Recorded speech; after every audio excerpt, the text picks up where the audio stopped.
All right, welcome back, everybody. We will continue our meeting where we left off, which is item 610, our 1:30 p.m. public hearing.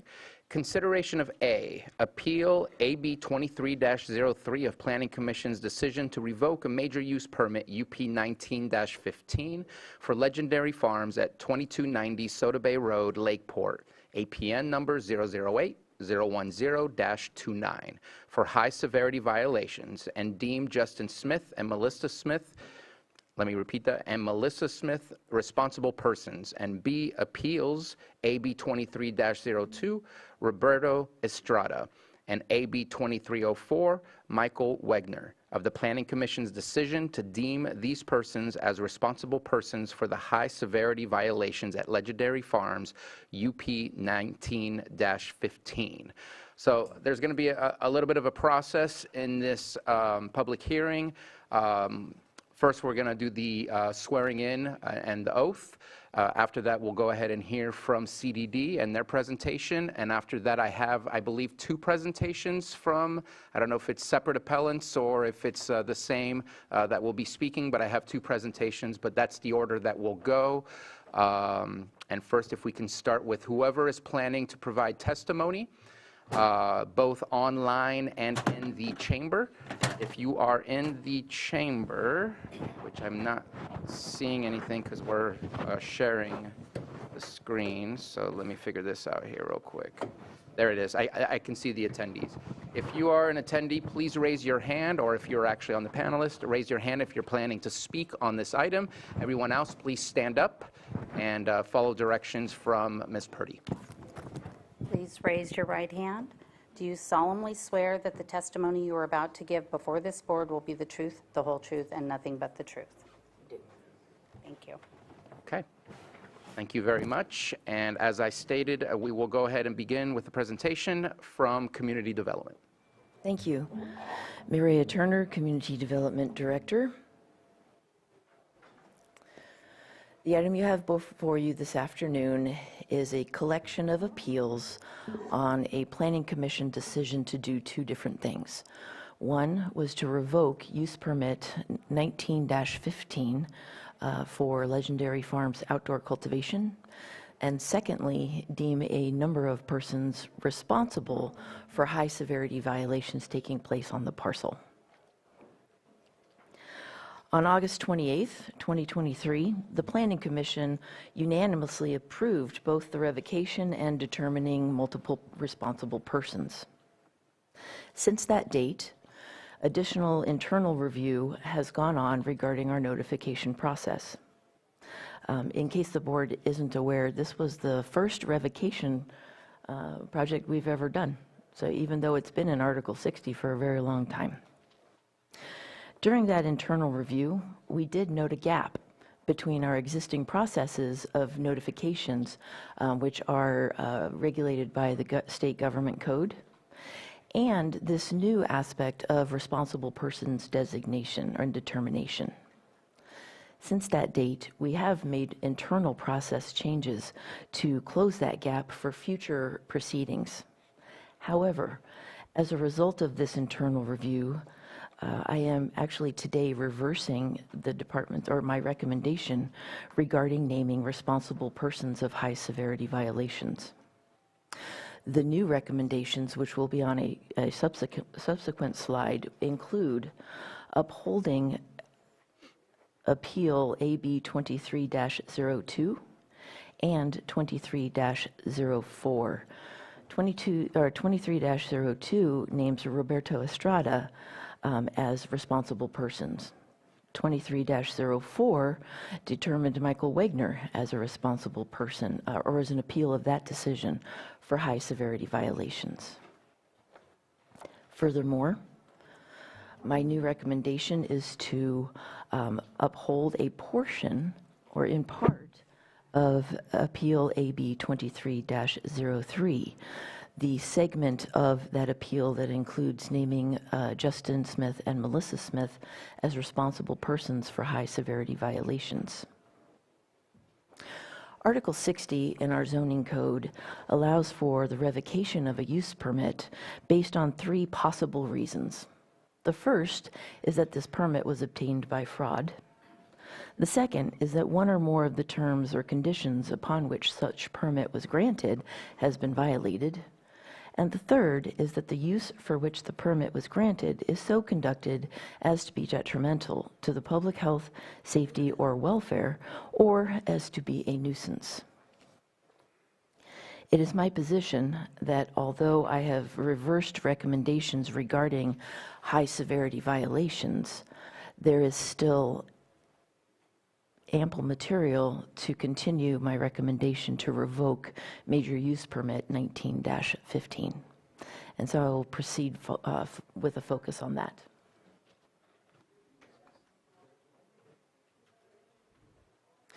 This is the Legendary Farms parcel, an overview. It is, well, you'll see it's approximately 41 acres, virtually flat. On the left-hand side, you'll see the slope overlay on that GIS layer that shows that the sloping is towards that water course on the western side.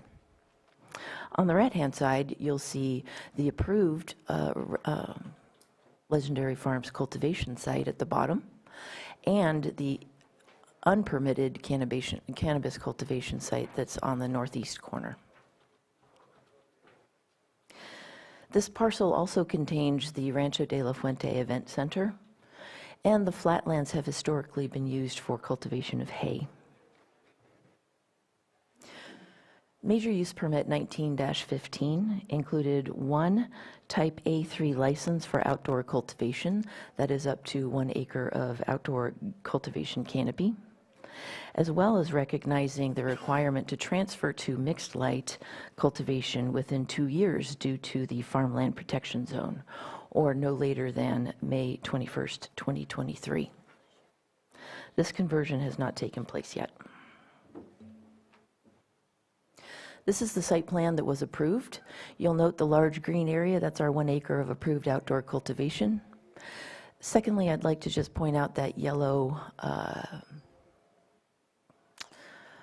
yellow structure at the sort of southeast part that's identified as ag building. Oops, one moment.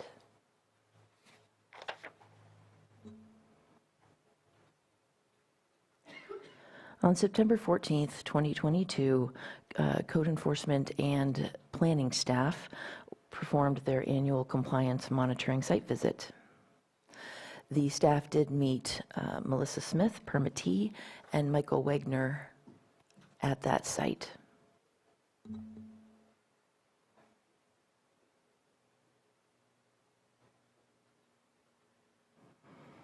When staff arrived at the approved cultivation site, they noticed a second fenced area across the field approximately 800 feet away. They requested that access to this second area. Ms. Smith immediately left the group, and Mr. Wegner escorted the team to this other spot. Staff found approximately 3,300 additional cannabis plants in cultivation.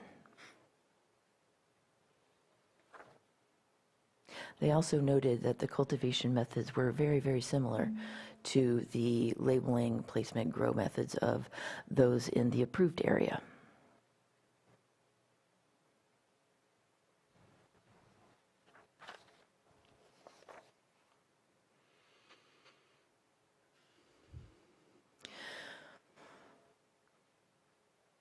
Staff also, on the previous day, on that first day, which September 14th, 2022, observed 2 buildings that had been built without permits. These were large metal buildings, as you can see in this slide. They did request access to those structures, but access was denied to them that day. Code enforcement, planning, and law enforcement staff did another site visit the next day on September 15th. At that time, law enforcement staff requested access to the 2 structures, and access was granted. Again, Mr. Wegner escorted the staff that was visiting the site. Also on that day, staff did deliver the notice of violation, and the notice of nuisance and order to abate for the unpermitted cannabis cultivation. So for these structures, 2 applications for ag-exempt building permits were submitted. One was submitted by a prior property owner, Mr. Frank Perez, for the purpose of storage of hay, walnuts, and tractors. This permit was approved, but when it was approved, the site plan showed that the structure was actually going to be closer towards the approved cultivation site, not in the location where we did find it. A second permit or application for an ag-exempt structure was submitted by Melissa Smith with the same use proposed. That permit for that second structure remains ready to issue, but has not been picked up or issued. And neither of those permit locations were where they were found during the site visit. Ag-exempt structures per our code allow for it's a reduced level of scrutiny of a building permit, and it's allowed in times of commercial agricultural uses on a parcel, specifically for the storage of tools, appliances, supplies. You can keep your livestock in there, things like that. It is not meant for a place of employment or activity, extended activity, and it does not allow for electrical or water. However, it is possible to get electrical and water installed with building permits for those in particular.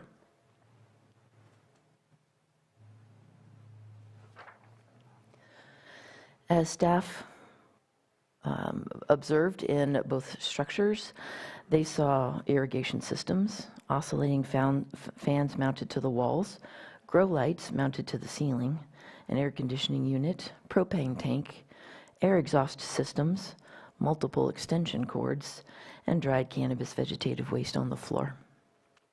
Additionally, they observed ropes strung throughout the interior of both buildings, sticker labels with cannabis strain names, stacks of black and yellow totes, industrial fans, a refrigerator, a wall-mounted flat screen, number of hoses.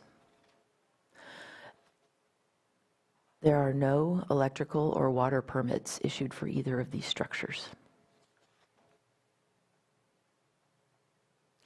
During the site visit, staff also observed electrical extension cords going from the 2 unpermitted structures through and then across a property line to a neighboring parcel.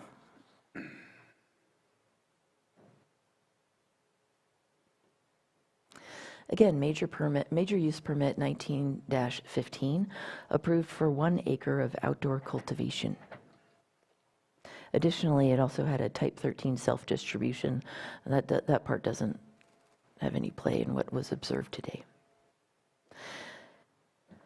Activity observed but not approved include unpermitted cultivation in excess of approved conditions, unpermitted structures used in cannabis operation, not part of the permit, and the applications submitted for them listed use that was consistent with an ag-exempt building permit, including the storage of hay, walnuts, and tractors. Additionally observed, unpermitted was unpermitted electrical.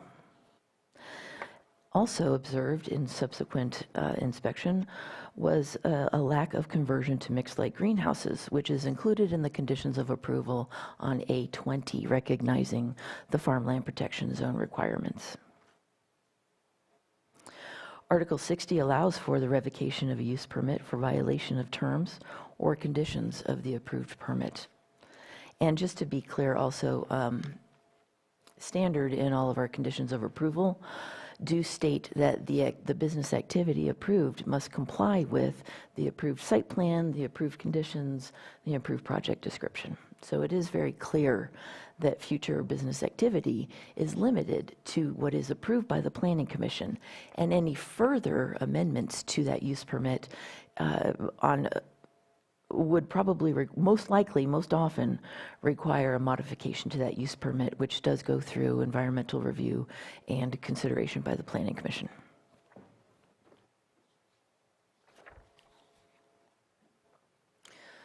I don't usually use a lot of words in my slides, but I wanted to make sure that you have this before you.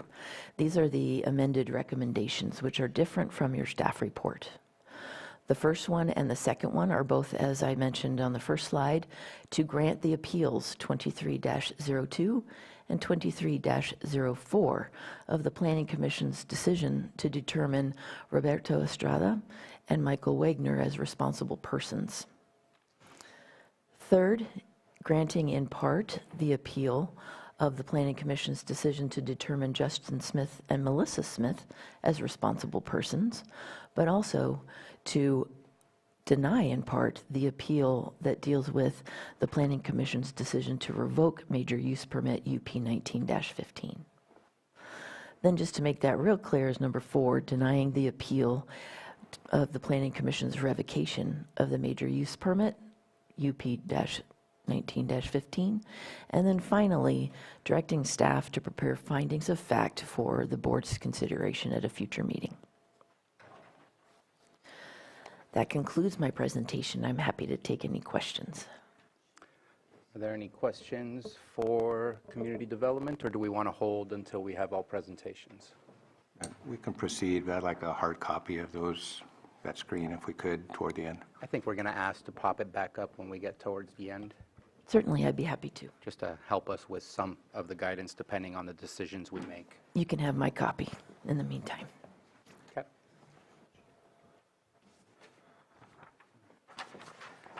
So that was our presentation from Community Development. I have 2 presentations. One starts with the County Courthouse, and it says Appeal AB 23-03. The other, and it's a PDF. The other one is an actual PowerPoint presentation. I just kind of want to ask to make sure to provide the right process. Which one goes first? Can I just clarify real quick? Sorry. Colleen Perkins on behalf of Roberto Estrada. Is it a clear direction that he's being dismissed from being found as a responsible party for the high severity violation? That is the recommendation. At this moment in time, the board has not made that decision at this moment. Understood. Joe Rogway here on behalf of If you can speak in the microphone, please, sir. Joe Rogway here on behalf of Mr. and Mrs. Smith, as well as Legendary and United. Just have a clarification as to what is happening right now in terms of what are we proceeding under, what code section. It sounds like from hearing community development that this is not proceeding by way of the high severity violation process, and that I'm confused by that, and I would like some clarification as to what we're doing. And also, is there going to be an ultimate finding here by the board today, because there was reference in the slide to a future findings, a future date where there'd be findings of fact and things of that nature. So in Lake County's process, after a decision is made, there's 45 days, I believe, and actually I'm going to ask County Council to describe that process where we end up finalizing the findings.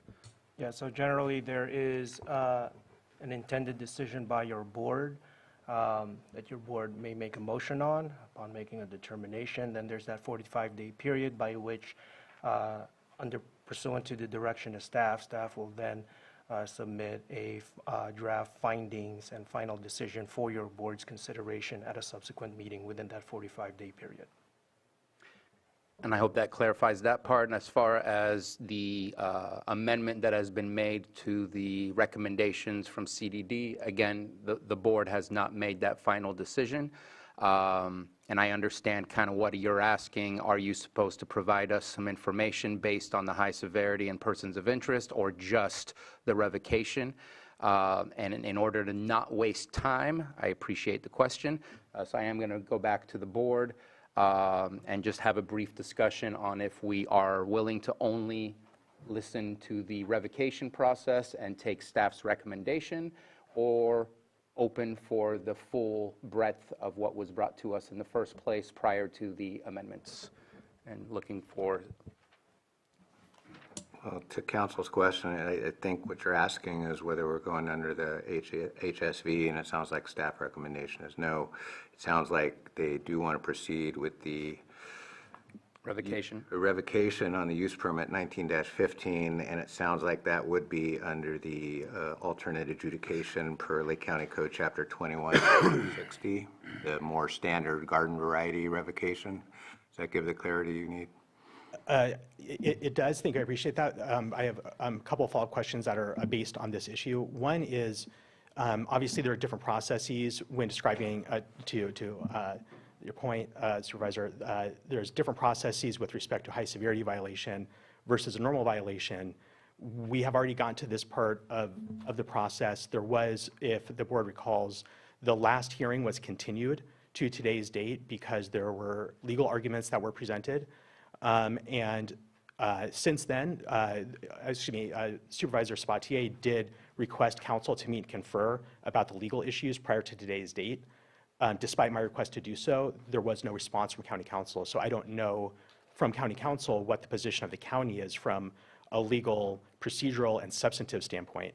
And so there's that piece of it. And I would like to have some clarification as to what happened with respect to CDD to change the posture of this case, because this isn't just a change in the recommendation. This is a change in both the process of it and the substance of it.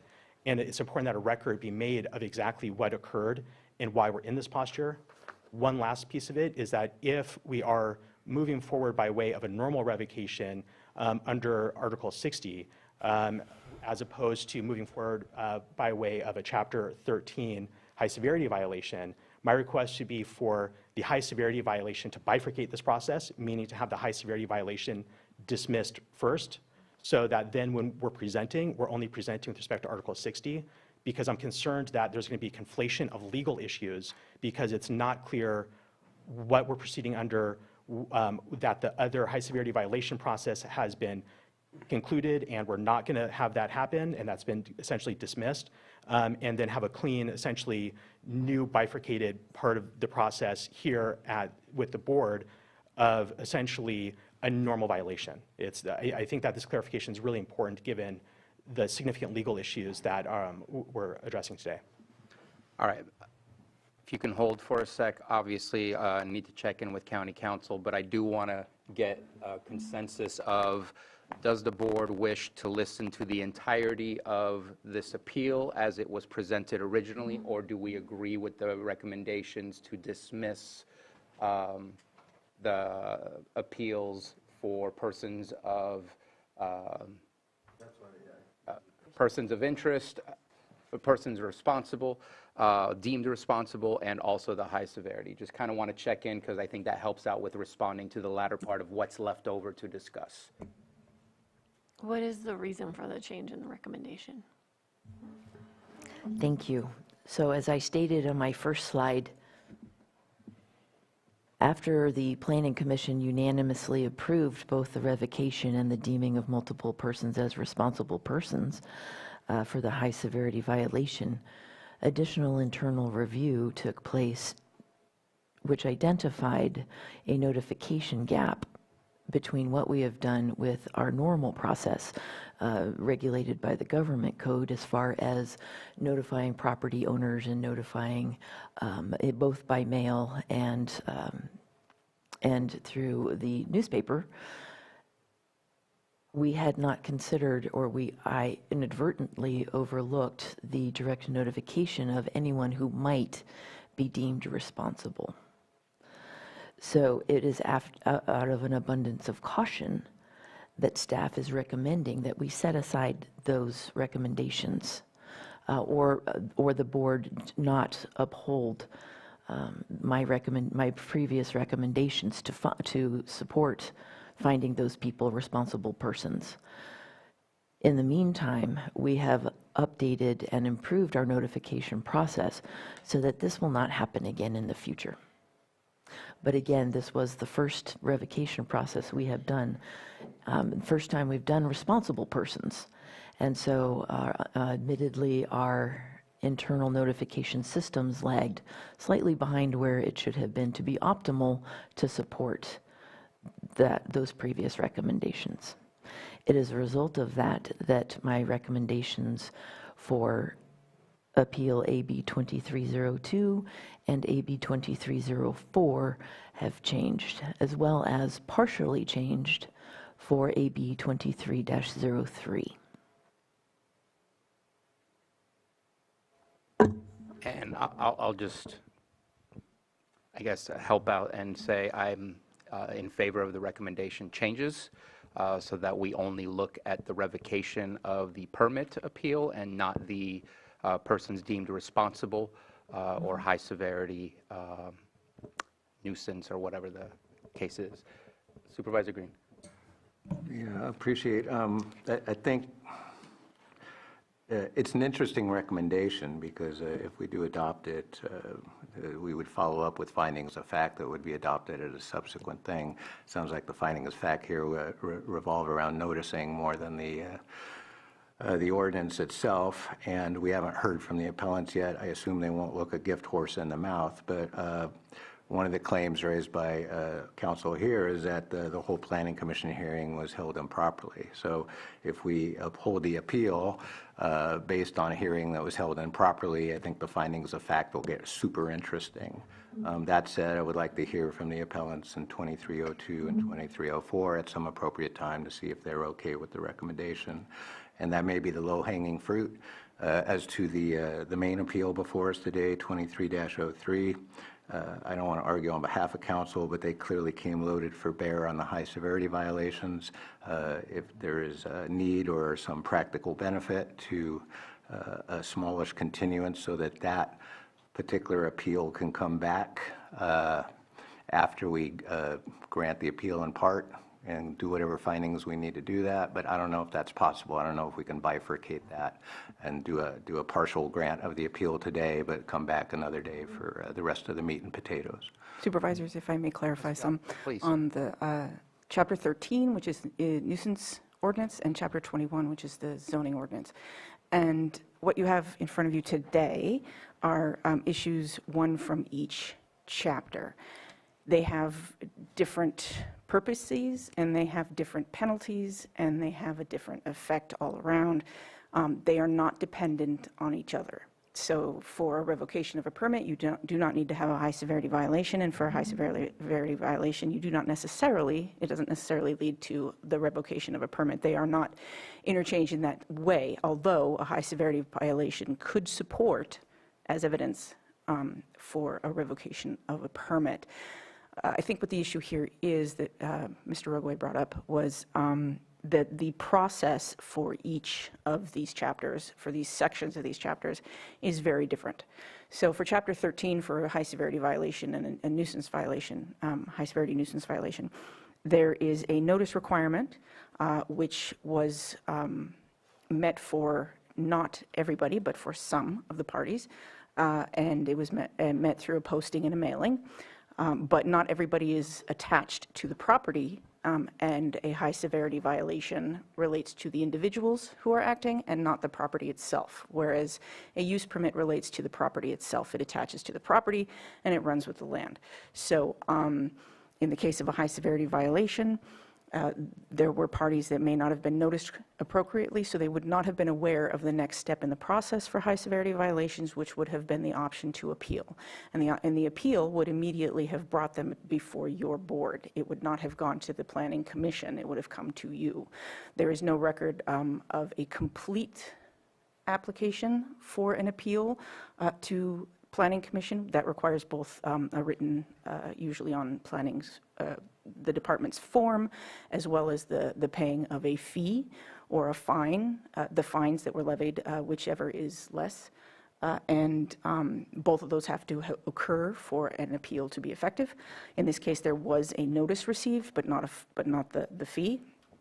And the position would be that if the people had been noticed correctly, if those who were being charged with high severity violations were noticed correctly, they would have had the opportunity to appeal, come before your board, and have that heard then. And then staff could have used that decision to support the revocation that comes later under Chapter 21. Part of that hearing that would have come before you would have allowed for calling of witnesses and cross-examination and some more complex procedure that you otherwise engage in for your hearings.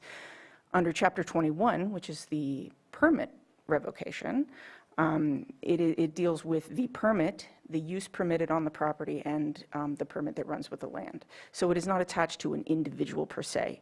It may impact individuals like the property owner and the uses that that a cultivator could put to the property and whether or not they could continue the approved use.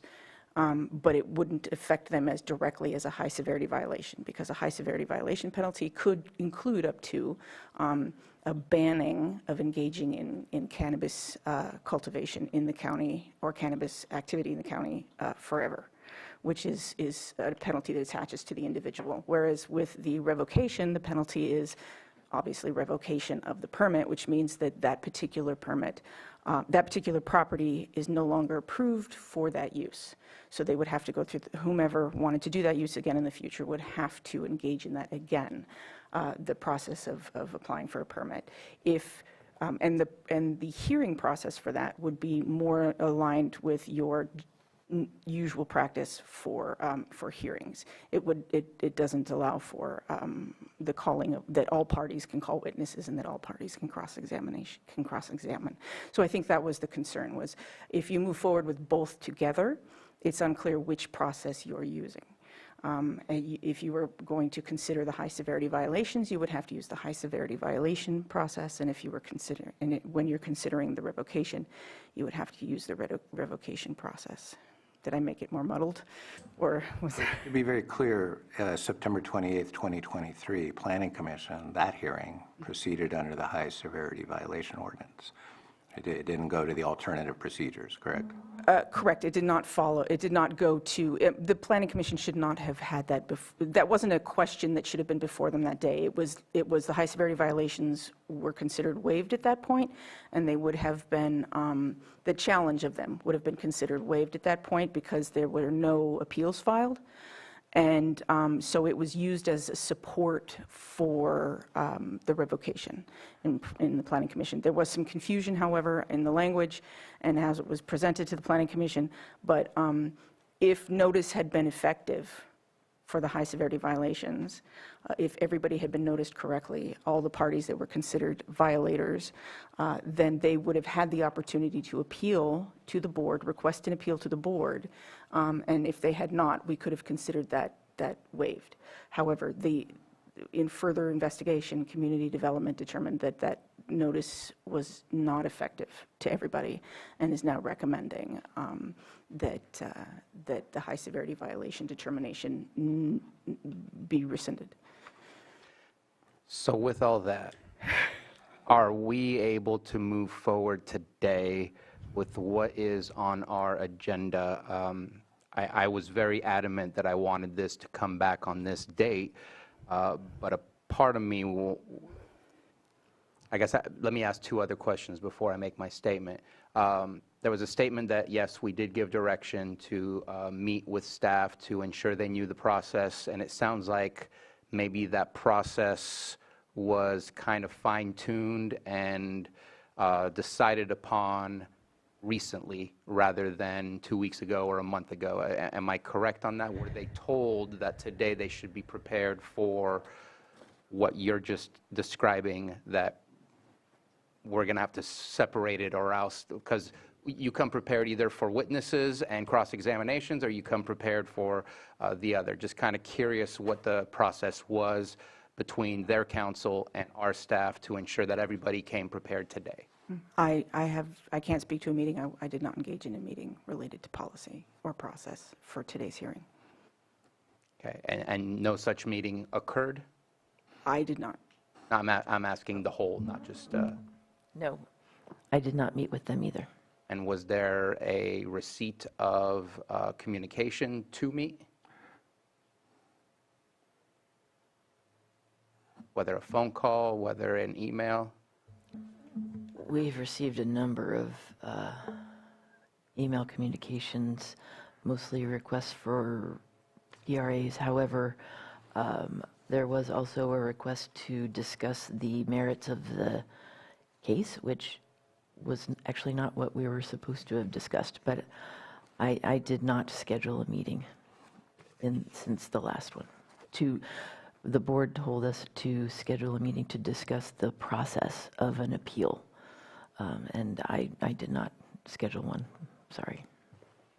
And I can clarify just very quickly. I sent a number of formal letterhead letters to both Director Turner as well as to County Council. No response to any of it. So the day of the last hearing, immediately following that, I sent a letter, no response, excuse me, 2 other times. Excuse me, I sent on the subsequent weeks additional letters to both Director Turner and County Council, have never responded to me, and this is all news to me. Of course, I'm welcoming a dismissal of the high severity violation piece of it, but there's been no communication. And I've just been trying to ascertain what the process is to figure out what we're doing here. The issues that are causing the high severity violation to be dismissed are the issues that I raised, that the county, through Director Turner, through County Council, basically has not acknowledged the entire time. And I'm going to pause you. Yeah. And I don't mean to be rude, because I'd like you to speak on the behalf of why you're here, not to help us through the process. I know that you all reached out. I don't think I was the only one you reached out to. Sorry, I denied any communication with you. I responded with a no. But I know that I received some communication from one of the team members that represents somebody. I want to make sure that this is a fair playing field for everybody to be prepared for today. I appreciate the amendments.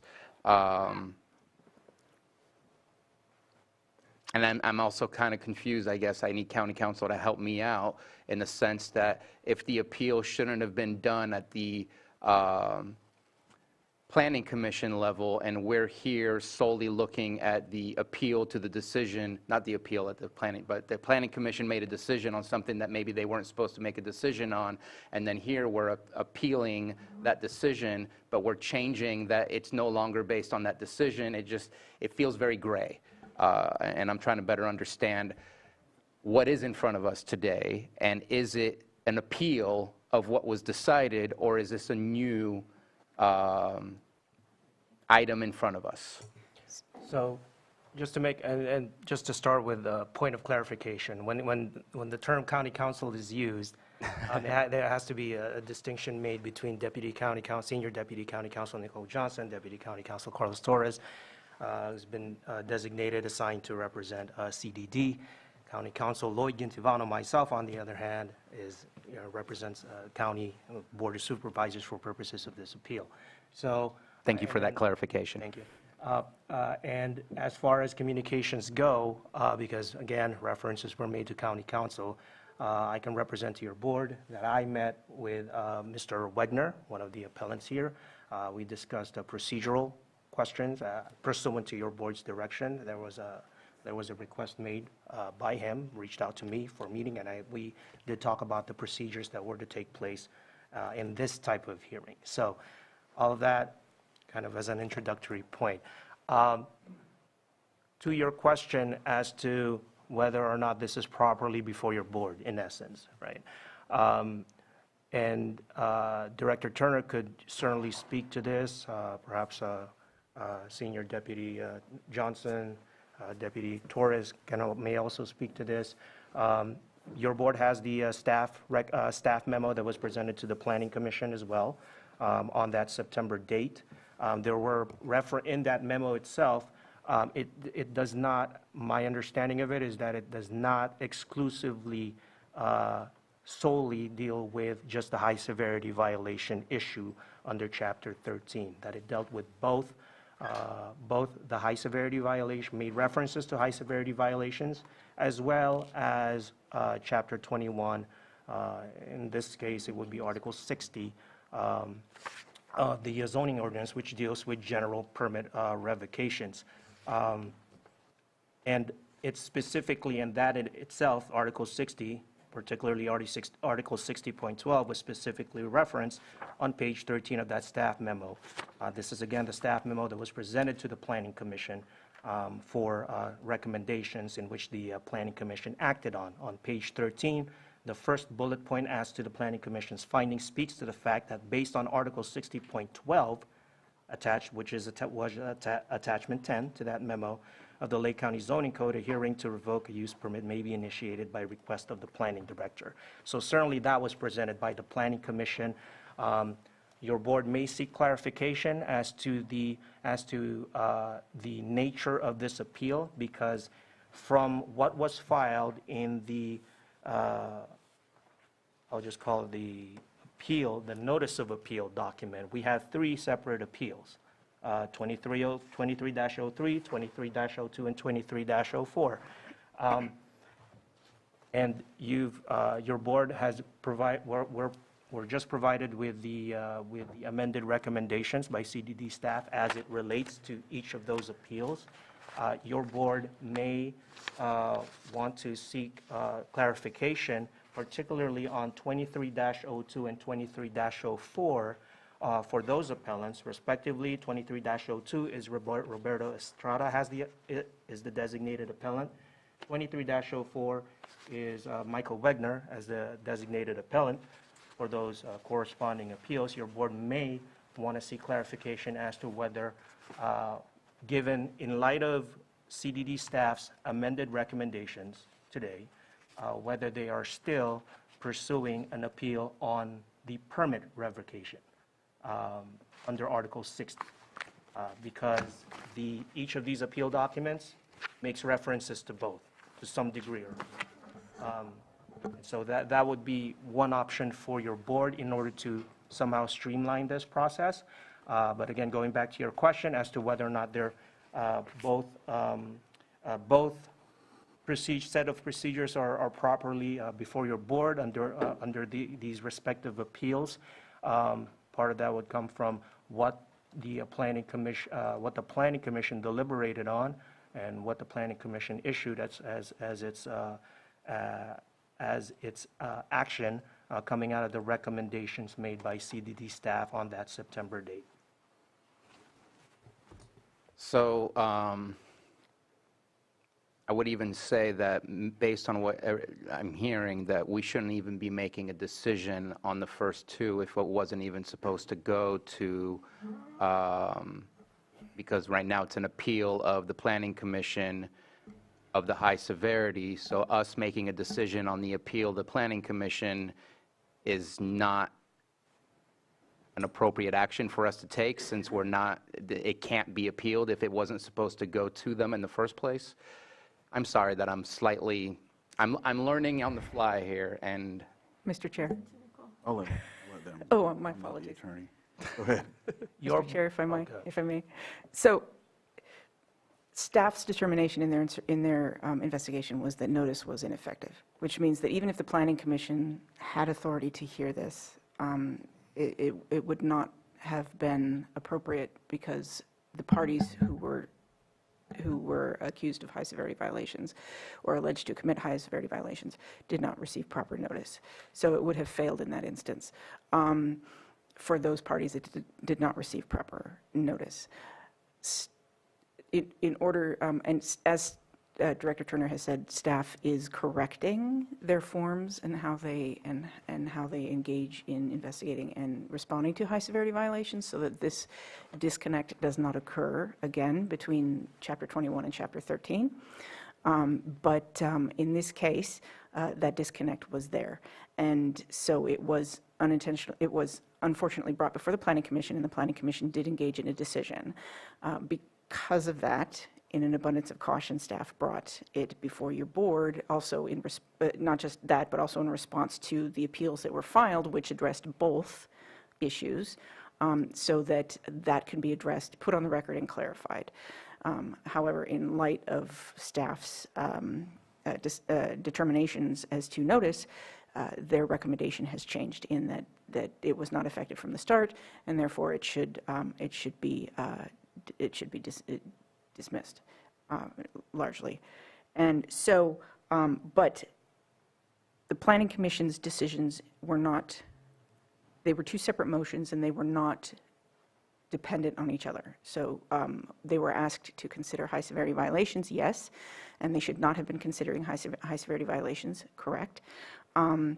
And if the high-severity violations, if they had been appropriately considering high-severity violations, that could have been one of the pieces of evidence that would have supported a revocation, potentially. It is not a requirement for revocations. They did not rely solely on that, and they did not need to rely solely on a high-severity violation. They can rely on the violations that staff presented on that day in addition to, or those same violations, even though they were never determined, even if they're never determined to be high-severity violations. Because the Chapter 21, Article 60 does not require that a nuisance violation be found or that an individual be found to be in violation of Chapter 13 in order to have violated Chapter 21. So, so staff presented the report that you have in your packet today, which outlined all of the violations they noticed, and that was what the revocation was based upon at the Planning Commission level, but it was not. And that was an appropriate determination by the Planning Commission because that is their authority. They do have jurisdiction over revocation decisions, and that would properly come before you as an appeal. As Section 60 or Article 60 provides that Planning Commission and/or the Board of Supervisors. Correct. Okay. So I'd like to cross off some things that we don't need to continue to discuss. Obviously, there's recommendations by CDD Director, Director Turner, and looking to see if we're okay with dismissing and I guess upholding the appeal, even though I won't get into that, but upholding the appeal of the persons deemed responsible as suggested by CDD, and looking for. I need to hear from appellants, even if it's a slam dunk on 2302 and 2304. They have a right to speak on this, if only in support of this. To what you raised, it's apples or oranges. It can't be both. So although I do see on page 13 of the staff report some citations to Article 60 and the procedures therein, I'm assuming the findings of fact based by the motions that are here, all the Planning Commission action was based on high severity. My question for County Council before we get to your question, Chair, is if the appeal was granted in full for AB 2303, would that preclude a subsequent initiation of a more standard permit revocation hearing? No, your planning, excuse me, my apologies. I'm just surprised I haven't referred to you all as Your Honor yet. Supervisors, your board hears appeals for the Planning Commission under Chapter 21 de novo. So what that means, new, as if it's fresh in front of you. You're not dependent on the Planning Commission's decision. You're not bound by it. You can look at the evidence and weigh it as your body deems fit and make a decision based on the presentation that's given you today. You can also, and included in that evidence is the Planning Commission's determinations or findings or the reports that were presented to them. But it is not determinative of your decision. You do not have to follow that. The Planning Commission may have made reference, the report may have made reference to high severity violations because the violations that were witnessed by staff were determined by staff to be high severity violations, but they do not have to be legally found to be high severity violations to be violations considered by the Planning Commission. So the Planning Commission can still consider those violations, even if... I'm sorry, I'm going to disagree. It's not surplus language when you say revocation of major use permit for high severity violations. That's exactly what they got rung up for in September of last year. That's exactly what's on here appeal today. So I get that there's alternative procedures in the code that this could have tracked on. What was brought to the Planning Commission, what they voted on, was a high severity violation case. So to take a partial recommendation to grant the appeal in part and deny in a part relies on one our willingness as a board to proceed under these procedures for something that is not ripe necessarily for this board to appeal, and some willingness of council to address the more of the Article 60 stuff than the high-severity stuff they've been fighting like hell over the last month plus for. The high-severity violations relate to the individuals and whether or not they are deemed to be individually responsible for the violations. The violations themselves, absent that, separate from that, can be considered independently as part of a revocation. So it is not necessary for an individual to have been found responsible for a high-severity violation for that violation to be the grounds on which a permit is revoked. County Council. So on the minutes coming out of the September 28, 2023 meeting of the Planning Commission, the Planning Commission on motion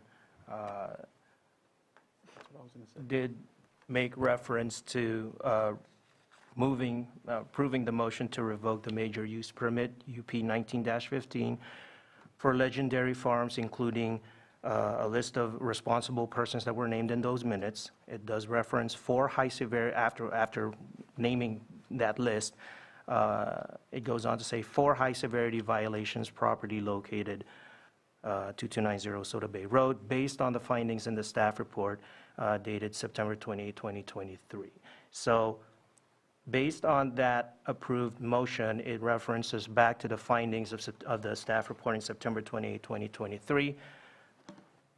Those are located primarily in page 13. The recommendations, recommended findings were submitted by staff, number 1 of which makes specific reference to Article 60.12.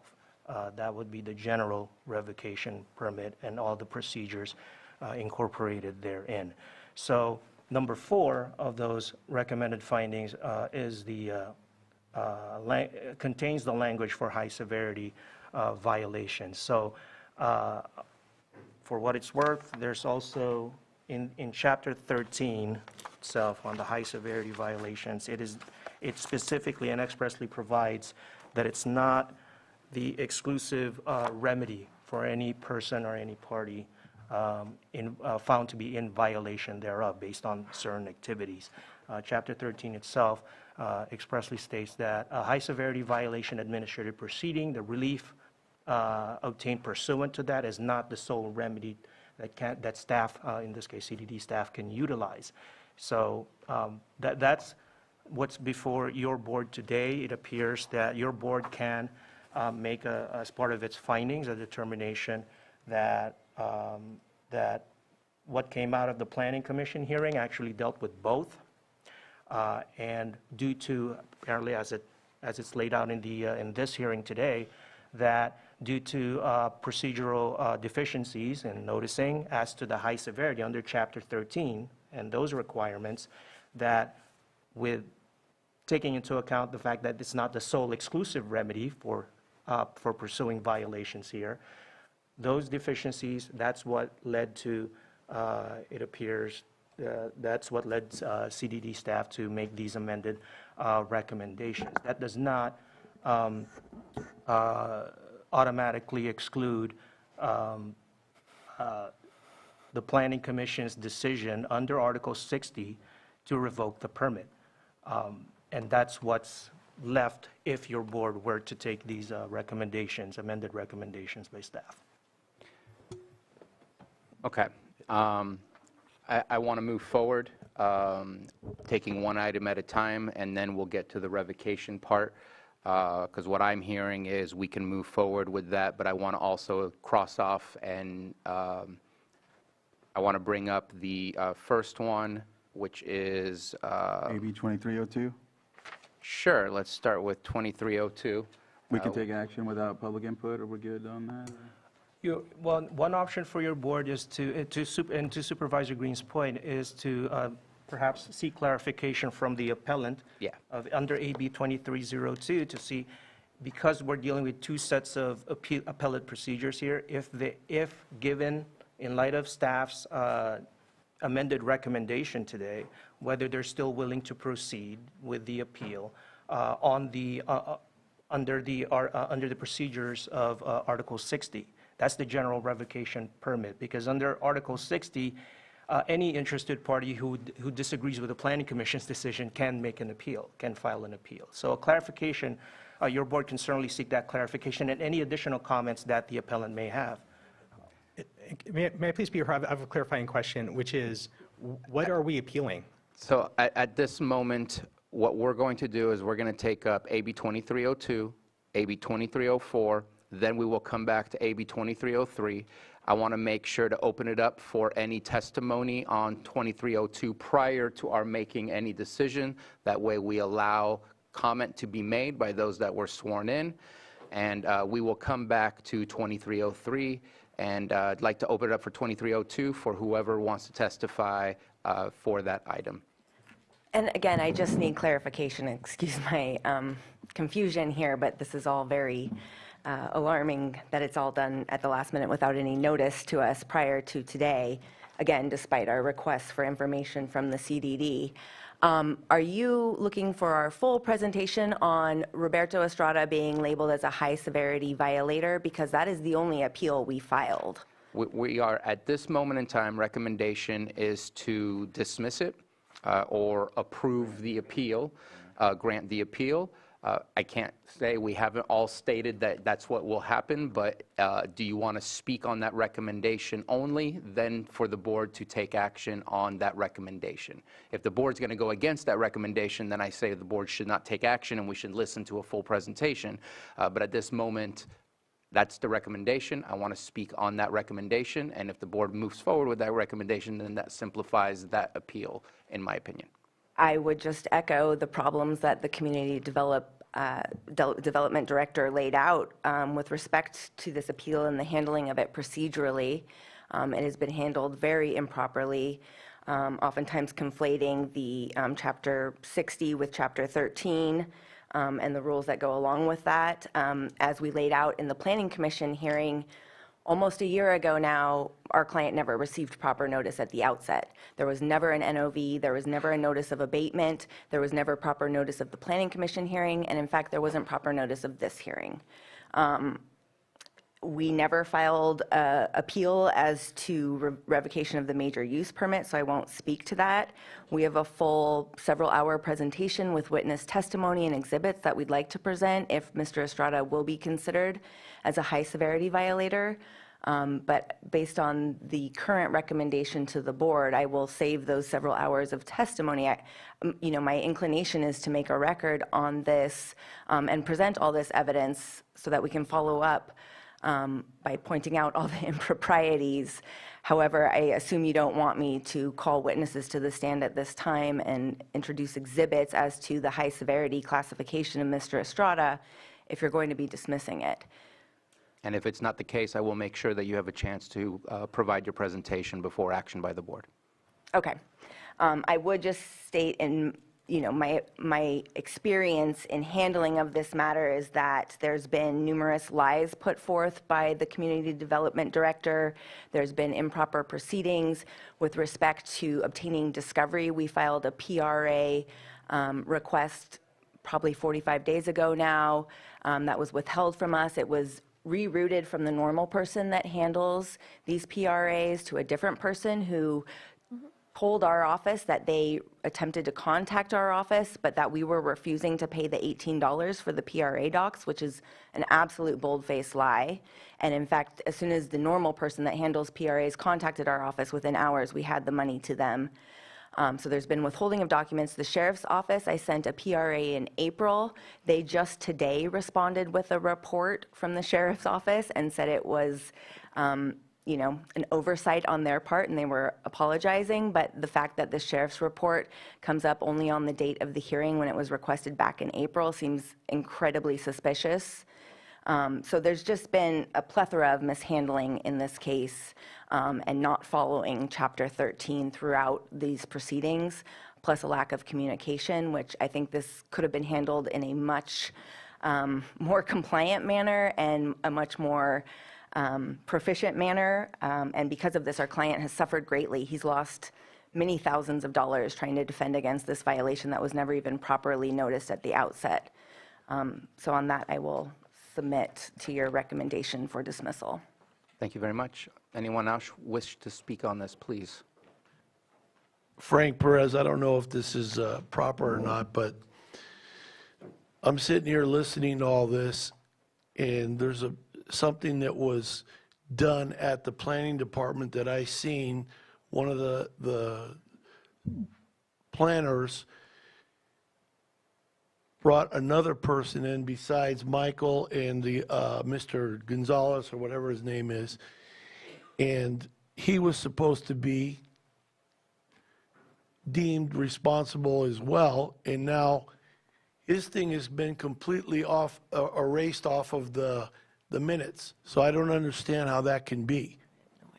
You follow what I'm saying? Yes, but at this moment, we're talking about 2302, and I do want to speak to that a little bit. Well, what is 2302? Roberto Estrada. Just that one person? At this moment, it is just that one person. Okay, well, are you going to bring up the person that... One step at a time. Okay. Any further comments on this, on 2302 for Roberto Estrada? All right, bringing it back to the board. Just one quick question. I'm looking at page 13 like we're talking about. Was there approximately 3,340 cannabis plants found outside the approved cannabis area, canopy area? Yes. Okay, so, I mean, all of this other stuff aside, there still was something that took place. Additionally, 2 unpermitted structures where activity that was related to the use permit but not approved. All right, well, with that, I will go ahead and,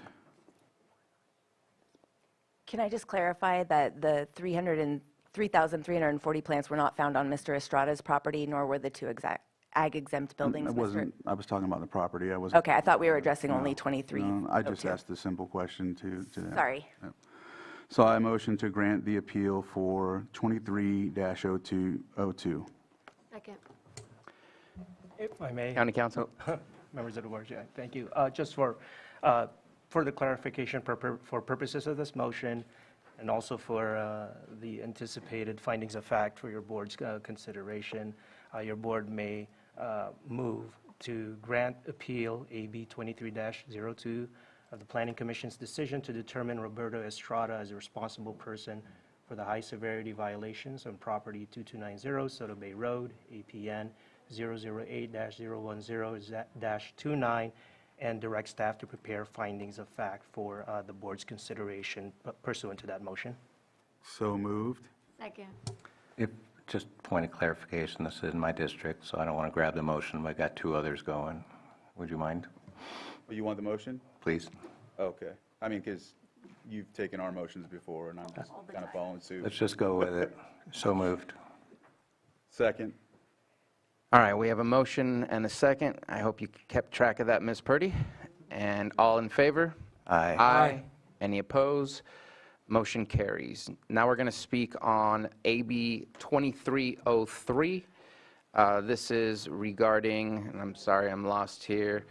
This is regarding Michael Wegner. Anyone wish to speak on, sorry, 2304, thank you for the correction. Anyone wish to speak on this? Michael Wegner, the appellate. I think I do appreciate the situation or the scenario that we're in. The reality is we've really just kind of started figuring out how all these things play out. And with that, I do want to give each other a little bit of grace as far as we're figuring out the whole industry, okay? With that, I do appreciate the willingness to grant the appeal to not find me as a responsible party.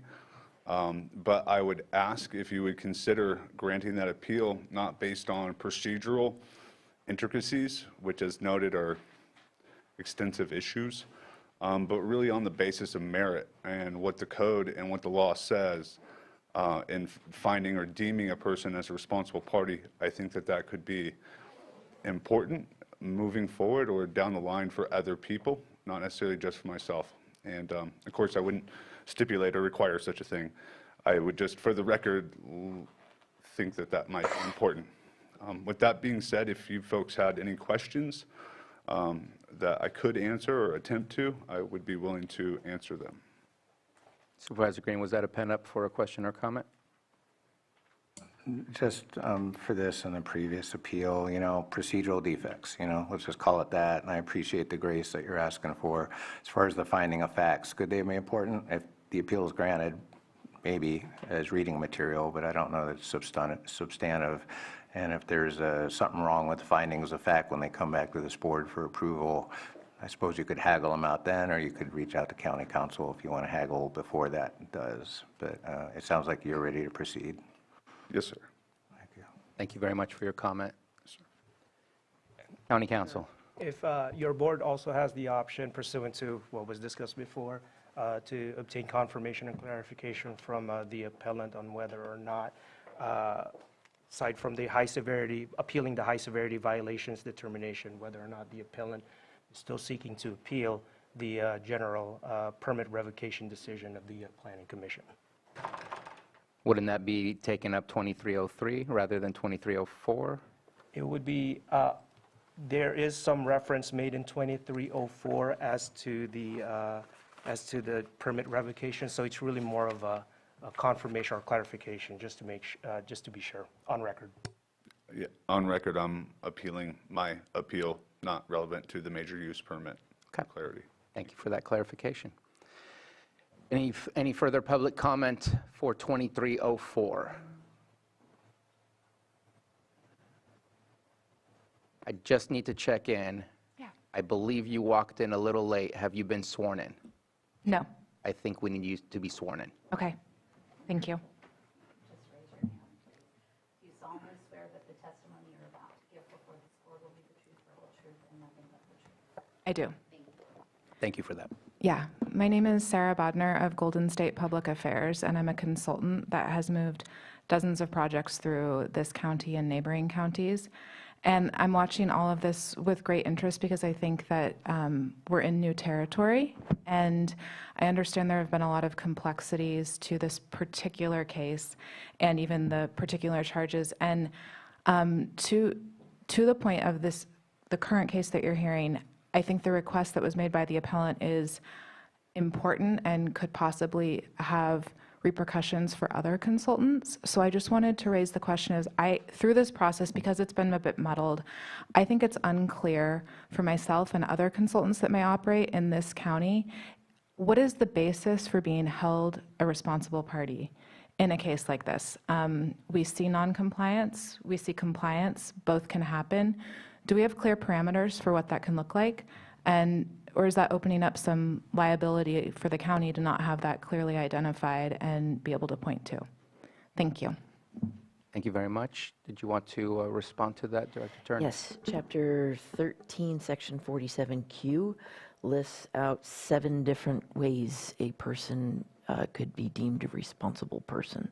It includes a person who causes or materially contributes to the causation of an administrative violation, who maintains or allows it to continue, a person whose agent, employee, consultant, or independent contractor causes or materially contributes to the causation of an administrative violation, an on-site manager of a business who is responsible for the activities occurring at the premises where this administrative violation occurs, a trustee or other person who is given the legal authority to manage property on behalf of someone where that administrative violation occurs.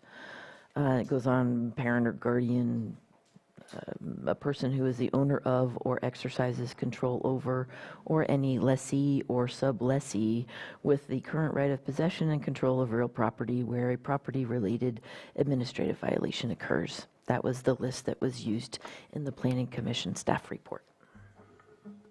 Okay, thank you for that response.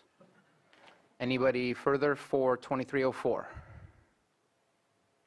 All right, bringing it back to the board for action. Turn it to county council for the form of the motion. Yes. So the motion would be to grant appeal AB 23-04 of the Planning Commission's decision to determine Michael Wegner as responsible person for the high severity violations on property 2290 Soda Bay Road, APN 008-010-29, and direct staff to prepare findings of fact for board consideration pursuant to that motion. So moved. Second. We have a motion and a second. All in favor? Aye. Any opposed? Motion carries. So before I move on to 2303, there were other individuals that were named in the original hearing that occurred at the Planning Commission. They are not appealing, but at the same time, in my mind, the same procedural issues on notification for the Planning Commission occurred for those individuals as it did for those that did appeal here to the Board of Supervisors. Does the same result happen to all those individuals previously listed?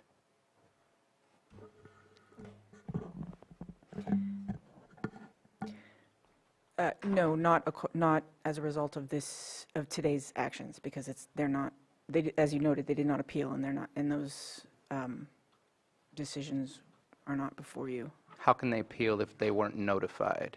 That is true.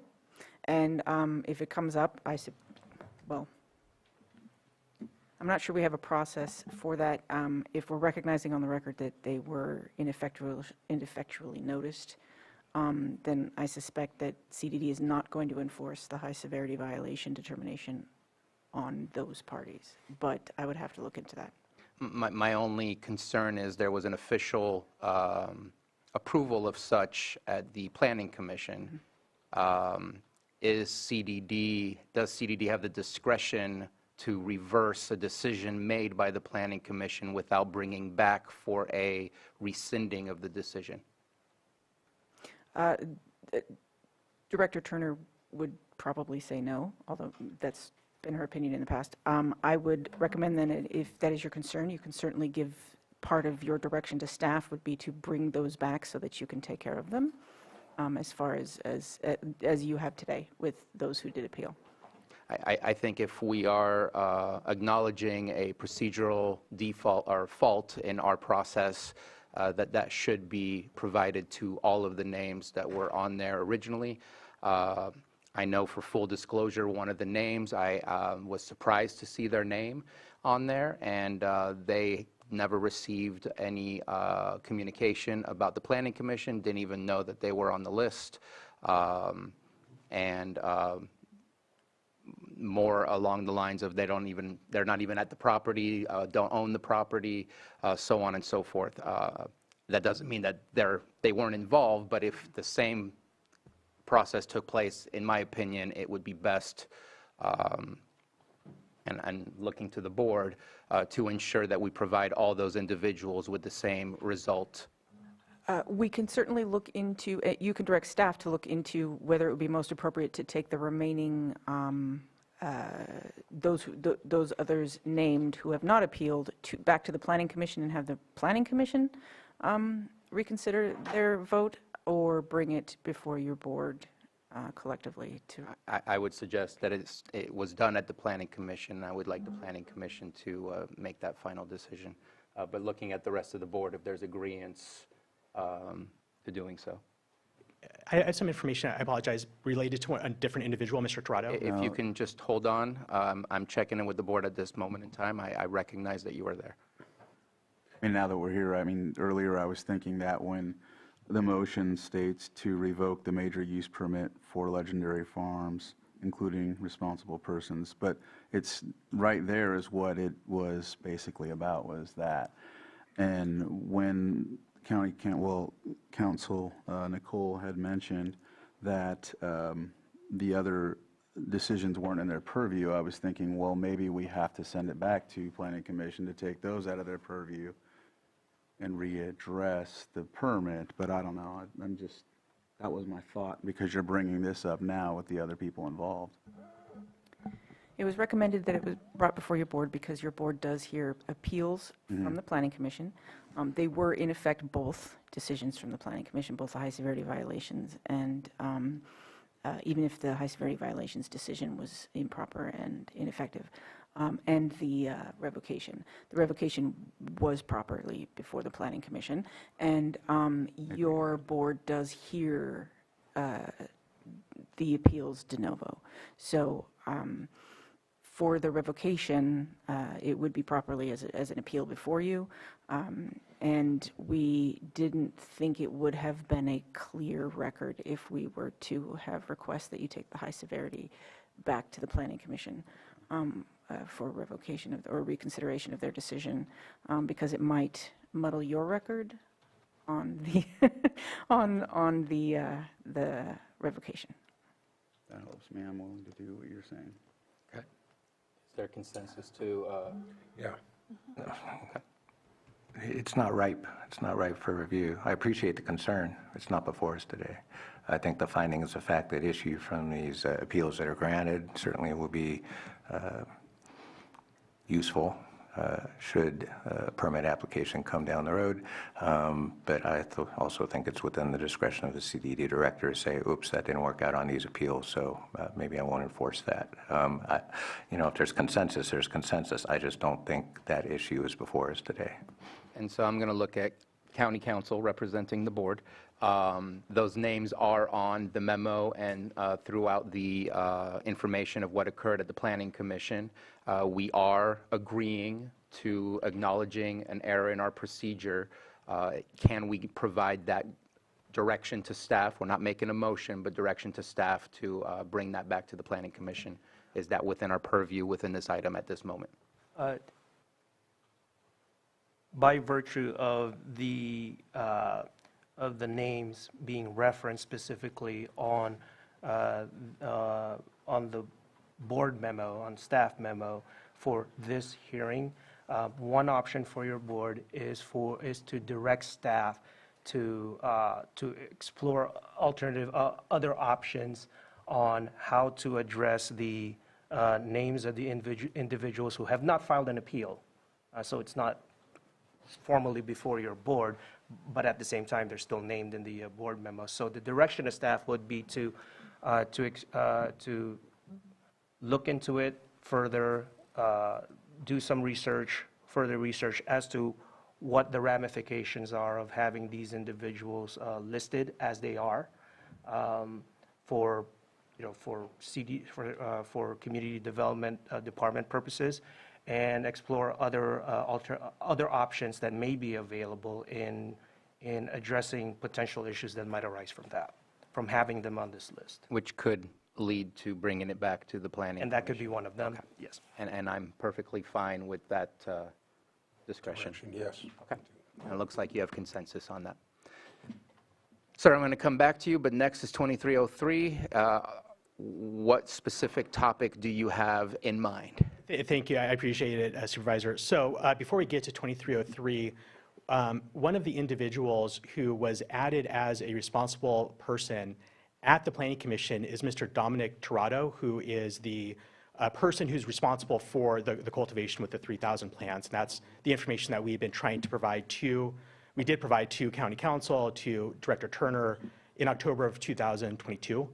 And immediately after there was the inspection. Mr. Tirado was never contacted by the county. This issue came up at the hearing. And I say this because Mr. Tirado has never provided any notice to be at the hearing. So I'm going to interrupt you. I think that we've given direction to help with that. That doesn't mean that you can't speak to that during the 2303 presentation. Whatever the preferences of the board, I just wanted to clarify something, that the people who were not notified that there was a violation against them were not notified that there was a hearing, were not notified that they're deemed responsible parties, which is a significant... And I believe that we just took care of that. Okay? So we're going to move on to 2303. We already had a presentation from CDD. Again, I have two presentations. You said it didn't matter. Sorry. I thought I turned them off. I guess I turned them off. I believe you mentioned it didn't matter in which order to do the presentations.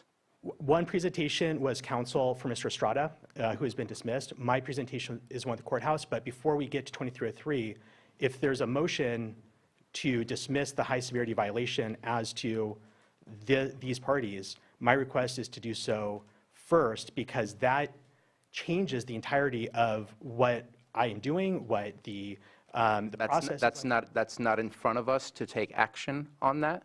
What's in front of us is specifically the names that were named on the agenda, hence why we are asking for the discretion of Director Turner to look into it and possibly bring it back to the board that did take action on those individuals.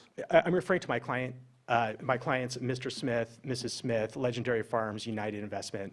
They are 23, they're 03. They are that appeal. Yeah. That appeal, the request was at the beginning of today's hearing to have the partial granting of the appeal with respect to the high severity violations. That is before the board. My request is to handle that business first, because then it is a different presentation to the board and different legal issues and different facts that are relevant to those legal issues with respect to a revocation that is pursuing by way of Article 60 rather than a high severity violation that's pursuing by way of Chapter 13. They're not interchangeable. They are not things that were dual tracked at the planning commission. I will say this. I can't speak for the board, but so far we have taken the recommendation of Director Turner for the amendments. So please present solely to the revocation and not to the high severity violations on that partial, and then we will move on. If there is a position of the board to potentially not go against the recommendation, then I will allow you to also speak to that. I understand. However, my presentation is entirely geared towards the high severity violations. There was no notice to council, despite me just having a hearing with County Council and Director Turner last week at the Planning Commission and having regular emails. In fact, County Council mentioned not being a part of any of the communications. County Council was CC'd on 2 formal letterhead letters from my office in July and August that we had sent to him. So he did have that. The issue is an issue of just notice as to what's happening at this hearing and notice as to what we're doing here and like what is happening, because even though I understand in good faith that the board, it sounds like, is willing to proceed by way of the recommendation of the director, my request nevertheless is for us I hear your request. I'm going to ask for a 5-minute recess. I'd like to have a conversation. So 10 minutes. Come back at 3:28.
All right, welcome back. Thank you.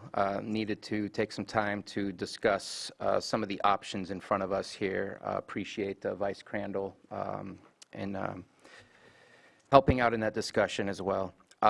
So I'm going to make a request of the board with two options. Things have changed today. We've made some agreements based on some recommendations, and I think that changes kind of the platform for AB 2303, or at least the foundation of it. And so option one is to ensure everybody understands what we are, how we approach this topic by looking at a 3-week, I believe, continuance to September 17th. For the whole 23-03, or B, doing a tentative approval of the recommendations for the persons deemed persons of responsibility, so that at least it can provide for their counsel to best be prepared to come back. But I think that, I'll just be blunt, I've been a little confused and in the clouds here based on the changes that have occurred and the process that we are taking on. And I want to make sure everybody is best prepared and understanding of how we approach this item when we come back. And so we had a conversation. We looked at September 17th, 11 a.m. as a potential continuance, and then either A, the whole 23-03, or partial 23-03 by doing a tentative agreement approval of the persons deemed responsible. And County Counsel, Mr. Guintavano, did I miss anything? Would you like to add anything to that? No, that is correct, and depending on the decision of your board, I have prepared motion language to that effect in either scenario, in either option. Okay. And Vice Chair Crandall, did you need to add anything else? You got it. Okay. And just wanted to check in with the rest of the board on your thoughts and potential action. Well, I'd like to hear from the appellant. If there's some economy to be gained by splitting the appeal in half, and if in fact County Council says we can take partial action while deferring action on the revocation itself, I guess we can do it. I just don't know what the advantage is. And that's why I put both options in front of you.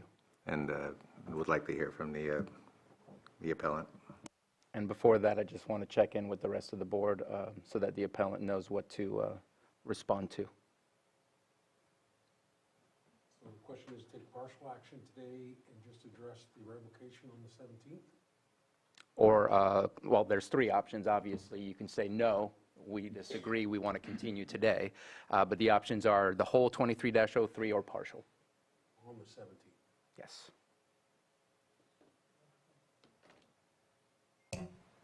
Thank you very much. I'm okay pushing it to the 17th. The entirety of Yeah. 2303? Yep. Okay.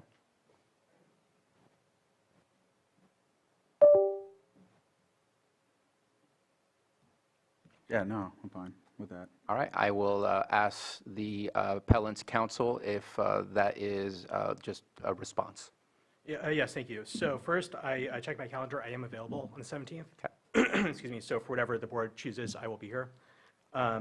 My request, respectfully, would be to bifurcate the process so that we address the high severity violation issue today, and then come back for the remainder on the 17th. That changes my process and my understanding of what the legal issues are enormously. That, there is an entirely different set of legal considerations based on that. One related issue is that whichever way we decide to come back, or the board rather decides to come back on the 17th, I would like to have County Council provide notice to me, to appellant, as to what the issues are that we're actually appealing and what the bases are for raising those issues now. So what I mean by that is, if we look at the memorandum for today, it's all predicated, it's item 6.1, it's all predicated on high severity violations. If we go back to the initial notice of violation, the initial notice of nuisance and abatement, That is all for Chapter 13, notice of violations. And that's what got appealed to the Planning Commission. If you look at the Planning Commission's determination, it's all related to the high severity violations. There is no differentiation that occurred during the Planning Commission at the time, in fact, between the Chapter 13 issues and the other purported revocation issues. They're all one thing. Okay. But I should say that my preference is to only address the revocation if we need to. And thank you for sharing that preference, and thank you for also letting us know if you were available. I'm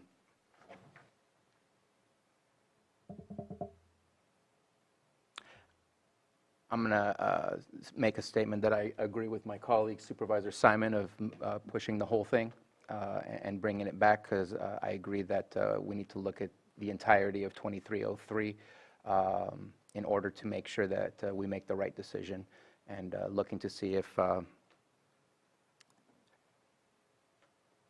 Guintavano, I need to open it up for public comment on this for those that have already been sworn in for the continuation of, Yes. rather than just the appellant's counsel. So I want to open that up for any other comment that we may have on that.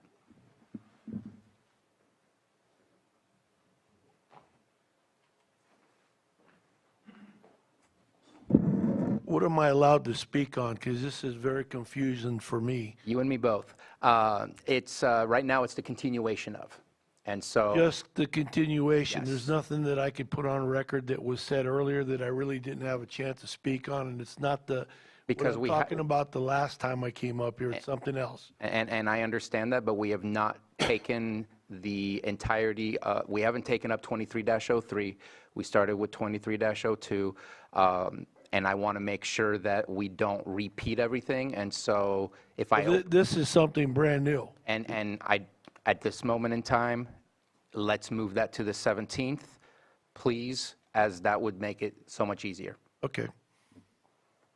Thank you. Any other comment? May I please have some clarification? Sorry, I have a clarifying question. So we come back on the 17th.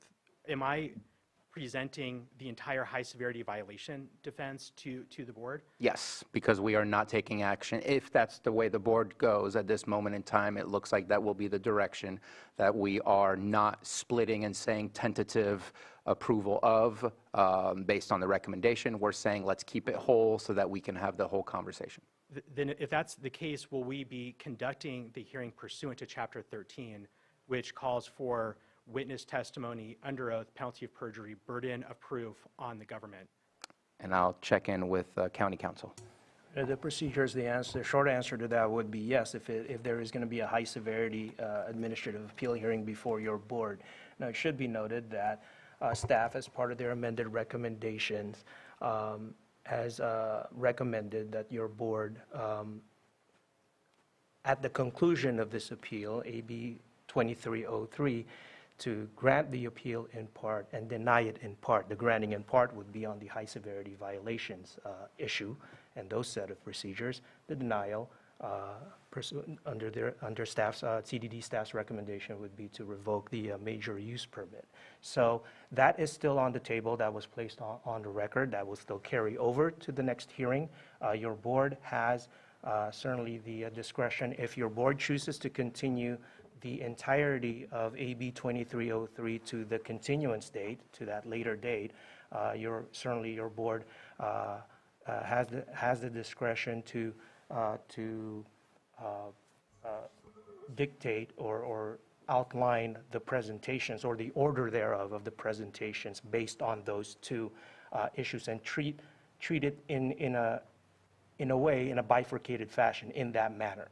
It can still be held in a bifurcated fashion on that same day, and your board has discretion on which presentation goes first. And I don't understand what council's saying. What does that mean? So basically, we're looking at two separate items, the high severity nuisance and the revocation, and to pick those up separately. I would object to that. If that's going to be the direction, I'd just rather go today. I mean, I can talk to my client about it, but those things are not differentiated in this entire process.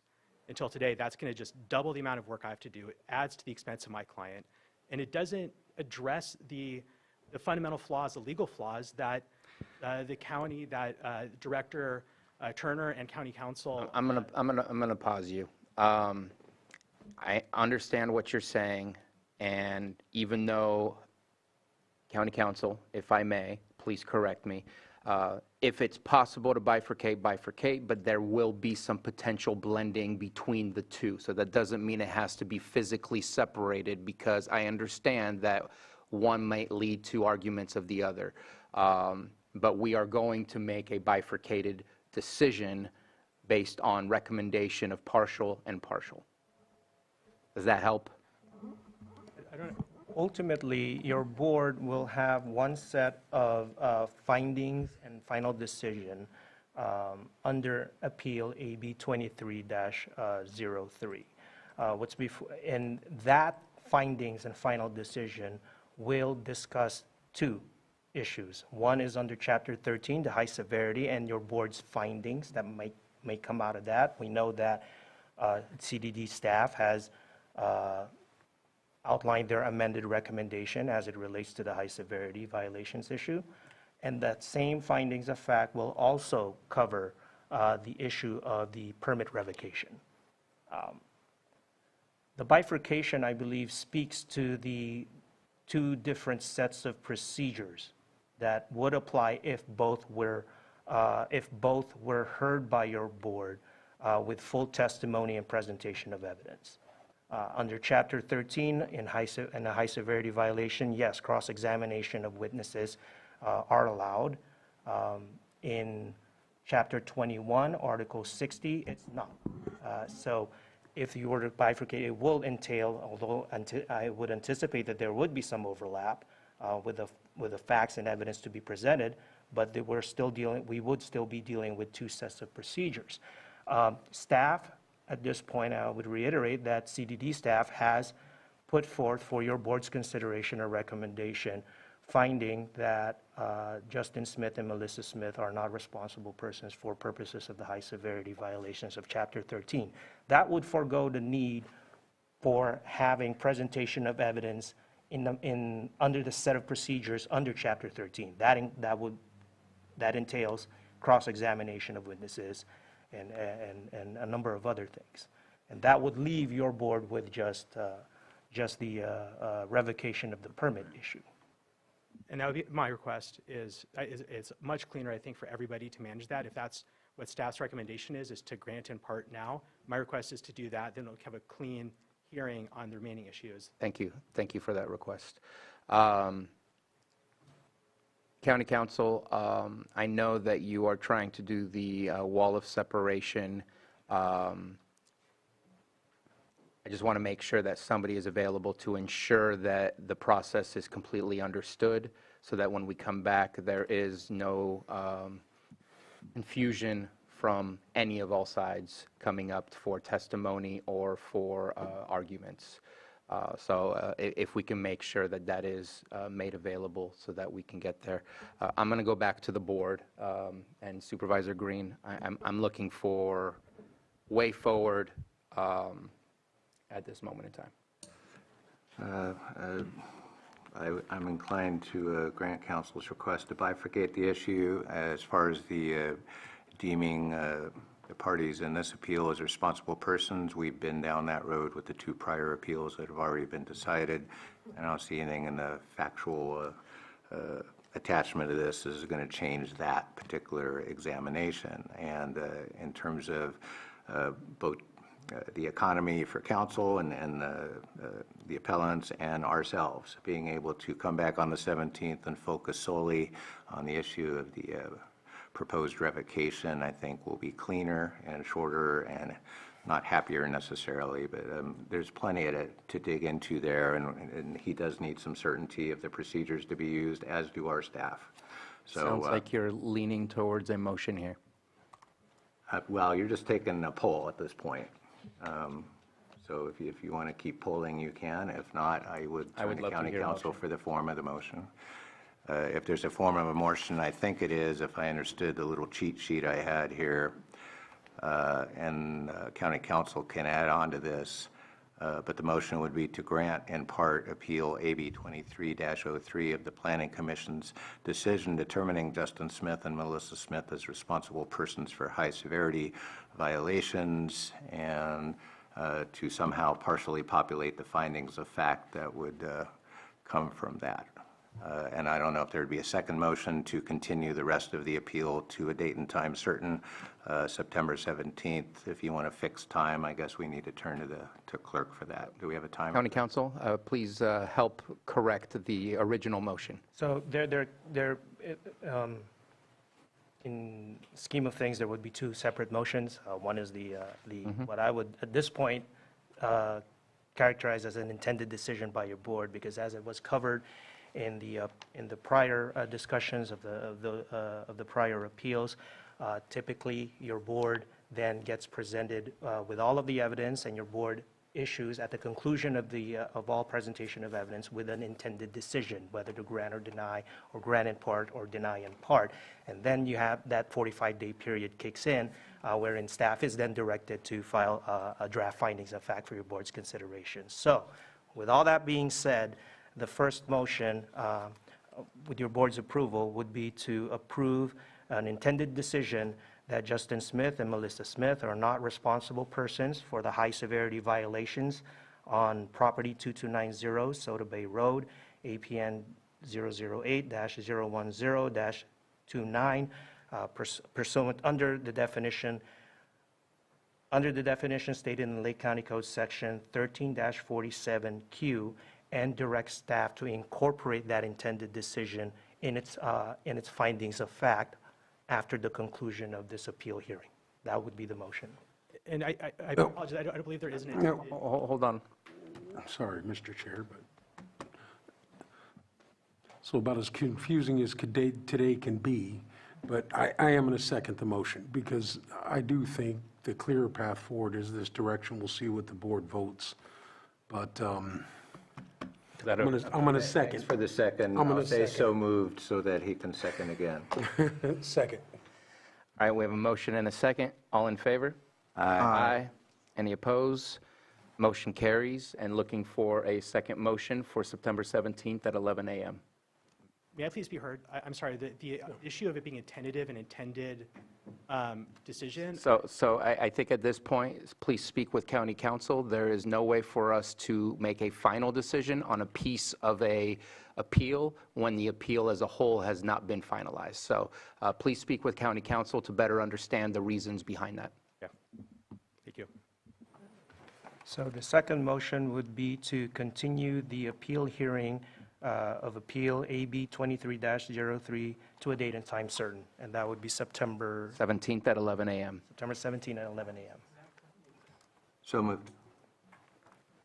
Second. We have a motion and a second. All in favor? Aye. Any opposed? Motion carries. Thank you, and we will see you again on September 17th, and please make sure to reach out to county council. Thank you. May I please have one more moment, please, about... On the side, at this moment in time, this item is closed. We are done. We are available to speak with you afterwards. I just want to make sure that I can talk to county council. I tried so much. We just gave direction. Please do so. Okay. That happened last time, and they didn't call me back. Please do so. Okay. Okay, I believe we are on 6.11. calendars, or? Oh, 6.11. Oh, my 7 goodness point something. gracious. We got one more. Oh. Doug. Excuse me, 6:11, 3 p.m., sitting as the Lake County Air Quality Management District Board of Directors, notification of office closure and reduction of services. Mr. Gearhart. Good afternoon. It's afternoon, so thank you. We're not in the evening quite yet. That's not evening. Positive. So, okay. I assume you've received my memo that explains the situation. Brief summary is we're losing our engineer and going to very short staffing. Oh, The public needs to hear you. okay. Is that better? Lean in. Okay, I feel like I'm eating the mic, so. So we are losing our engineer. He's leaving next week, and so we will be down to 2 long-term staff and 1 brand-new hire. And we have, other than myself, no technical staff available at the district at this point. So we've done multiple recruitments this year and have had no luck in finding a quality or reliable applicant. Once we had 2 applicants the first time, 1 didn't accept, the other didn't work out and had to be let go fairly quickly. The second round of applicants, we had 1 applicant and they were not qualified for the position. So, so we've run into a lot of problems with recruitment recently, and this is the first time we've run into this problem where we haven't been able to find someone, and so we have a transition to, keep going, because we do, as you know, every department loses staff on a regular basis with turnover and things. So, so what we're doing now is we're trying to prioritize the immediate needs, the immediate issues and mandates that we have, and putting those into a notification so that the public's aware and you're aware that what the issues are and what we're doing to try and solve those. Our immediate issue is we have to maintain our attainment status, which means air monitoring. So we have no field staff at the moment. So that is myself and Elizabeth doing all the air monitoring. So we're kind of back to the old days when we started 20 years ago. And that will probably be 50 to 60%, maybe even higher percent of our time, just maintaining that equipment and all the QA and data processing that's required for that. So, so with that, then we have our permits, burn program, and those types of things that are essential mandatory functions. All non-mandatory functions are what we're proposing to basically put on hold. Grant programs are the, we like grant programs, but those are the lowest priority in terms of our mandates. And so we'll try and keep as many of them as we can, but they will be basically on hold. And if we can get back to them before the money has to be returned to the state, then we will. But if we can't, then there will be funds that get returned to the state as those programs come up for either expenditure or return. So we're hoping we can get this turned around fairly quickly, but it's whatever the market is on an application process. I have no guarantee, and we don't know where we're going yet. So, so with that, we're trying to keep everything that's essential and necessary. The prescribed burn program, of course, is a high priority. The reference in our memo to prescribe burn is regarding the grant program and the MOU with the state to do additional reporting that they're requesting. So that is going to be put on hold, but the burn permits system and stuff is being worked on right now. We're just waiting on contracts to be reviewed so we can get them signed and get the process and online system up and running. So with that, I guess I'll leave it. If you have more questions or need more details on specific things, I'm happy to help. And just, I know it's in the memo, but just for the public who may not have had the chance to read the memo, you will be available via phone, via email. It's the office itself that will not be open to walk-ins. Right, yeah. Especially this time of year, we have very little walk-in traffic, so it's much easier to be able to do that. But we need people to call ahead and make an appointment. So the obvious reason is we're not always going to be available. And if people come in and all they can do is walk in the office and stand there and ding the bell and no one's there to help them, they get kind of angry, and we would much rather they call ahead.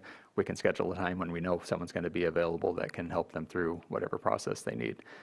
We will be putting out some information and posting information on our website to explain for the different things that people do walk in for, like sign-offs with the county for building permits and things where they have generators or stuff that may need permitting. We'll put out some information that explains what to bring or what to send us so we can review it. And so when they come in, we've had that chance to look at it and we can do their paperwork quickly and easily. So we are working on putting some of that together quickly.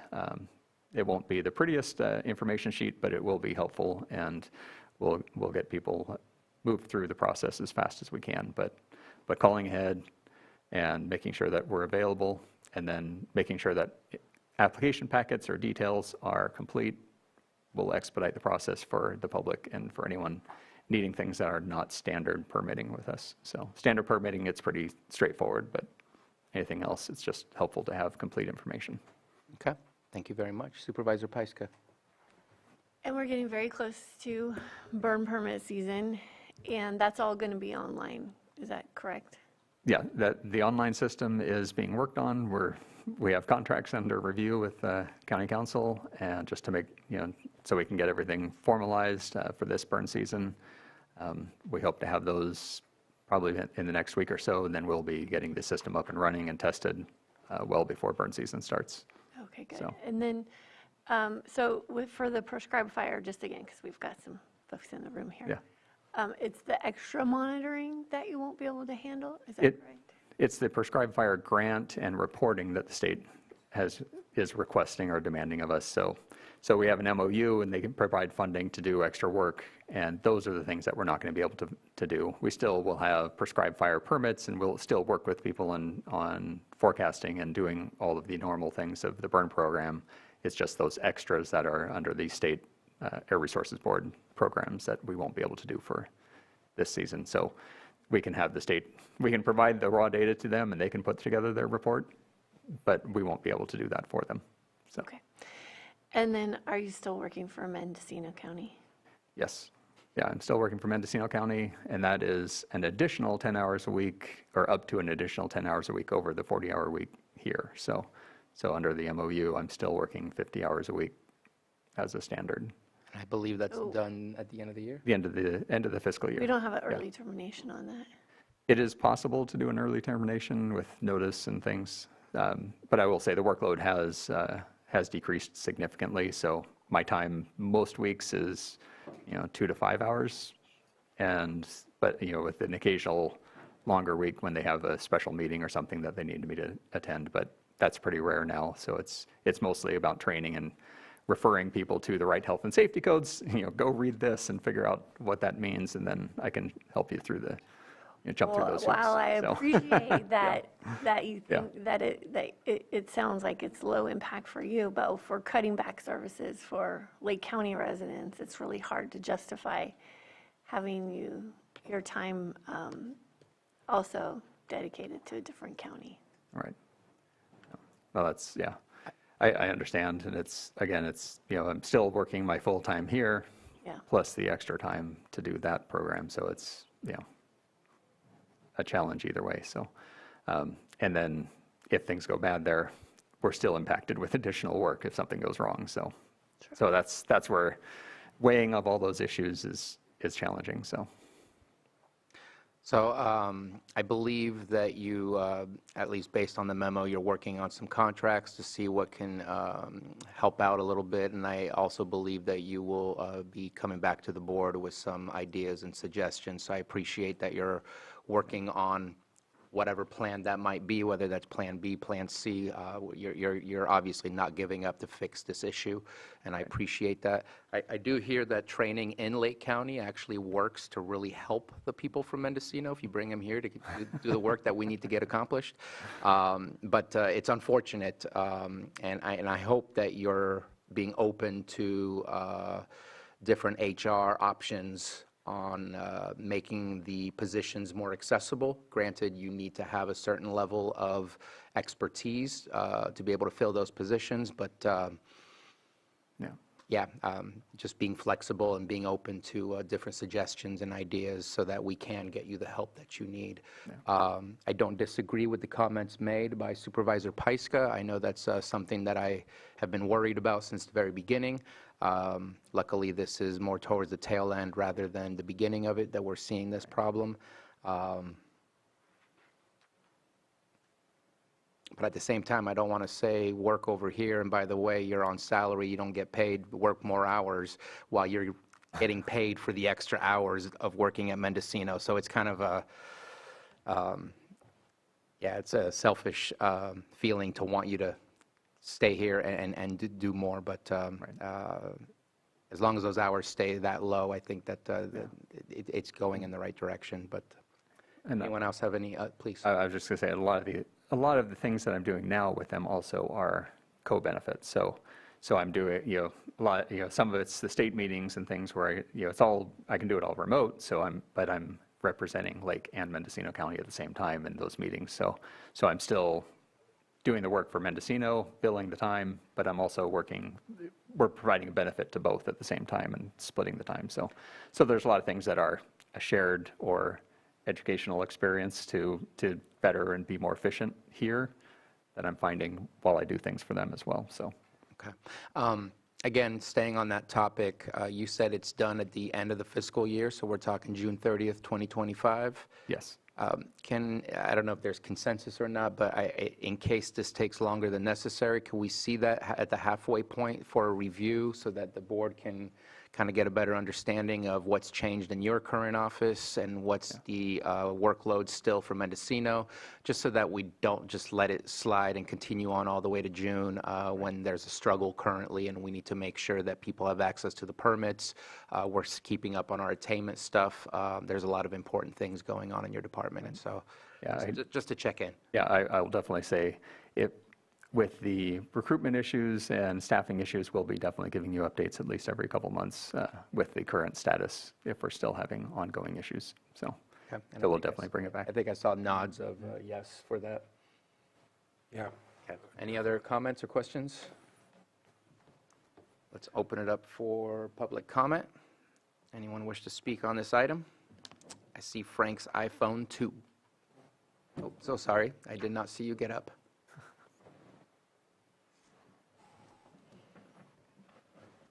So I had to hit, can you hear me? We can hear you.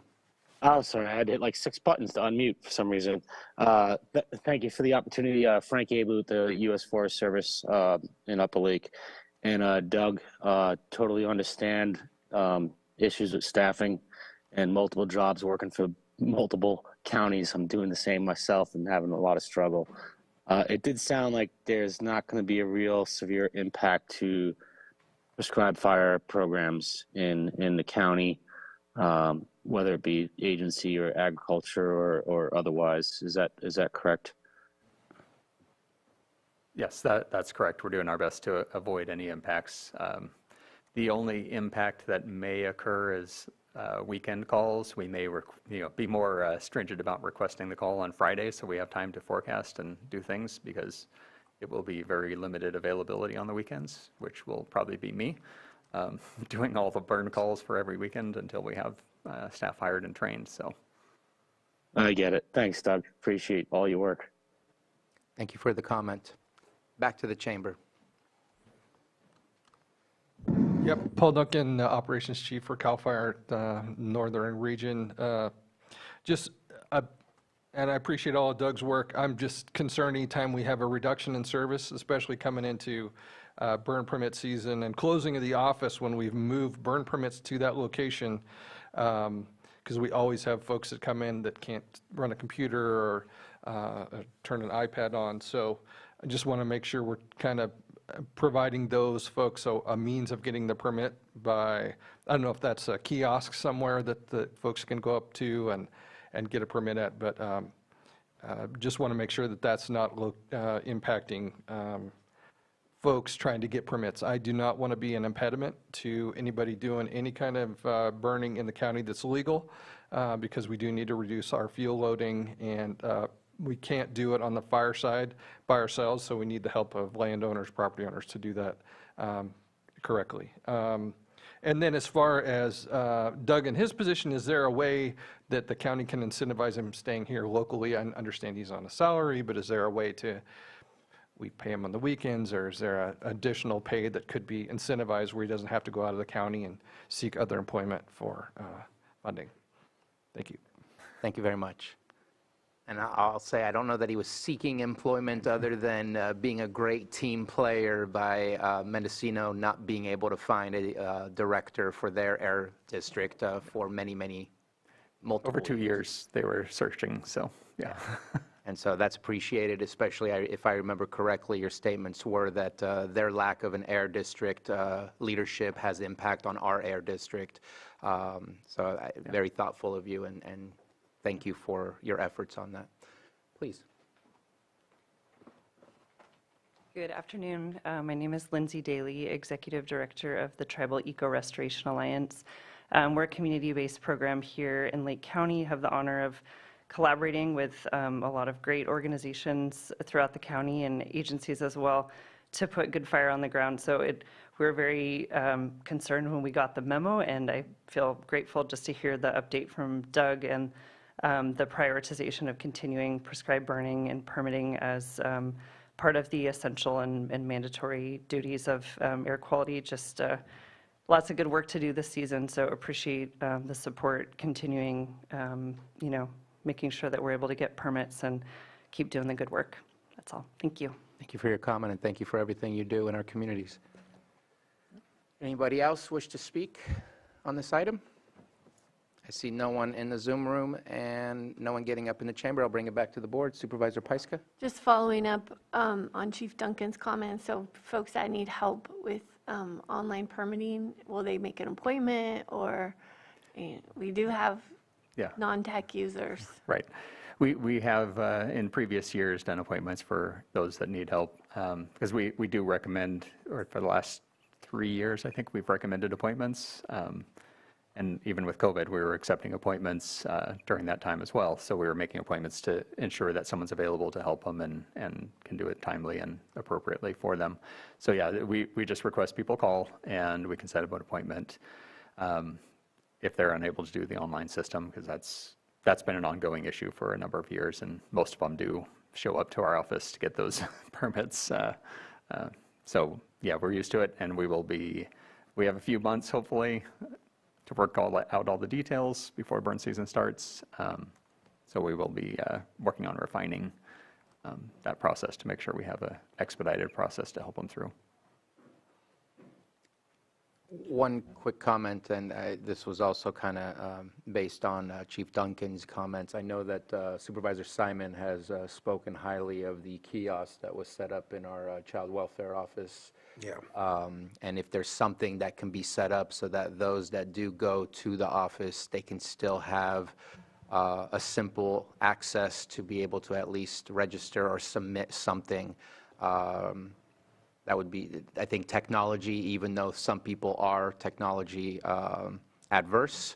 Right. I think technology can play a role in helping out in this situation. So whatever is possible, please bring to our attention to see if you need our approval or our support.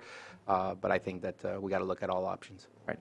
I was just going to say, our plan for this year is for anyone coming to the office will be to do their permit through the online system, but they'll be able to pay locally. Because I would say the vast majority of people that come in to do a permit in person, it's because they don't want to do the online payment system.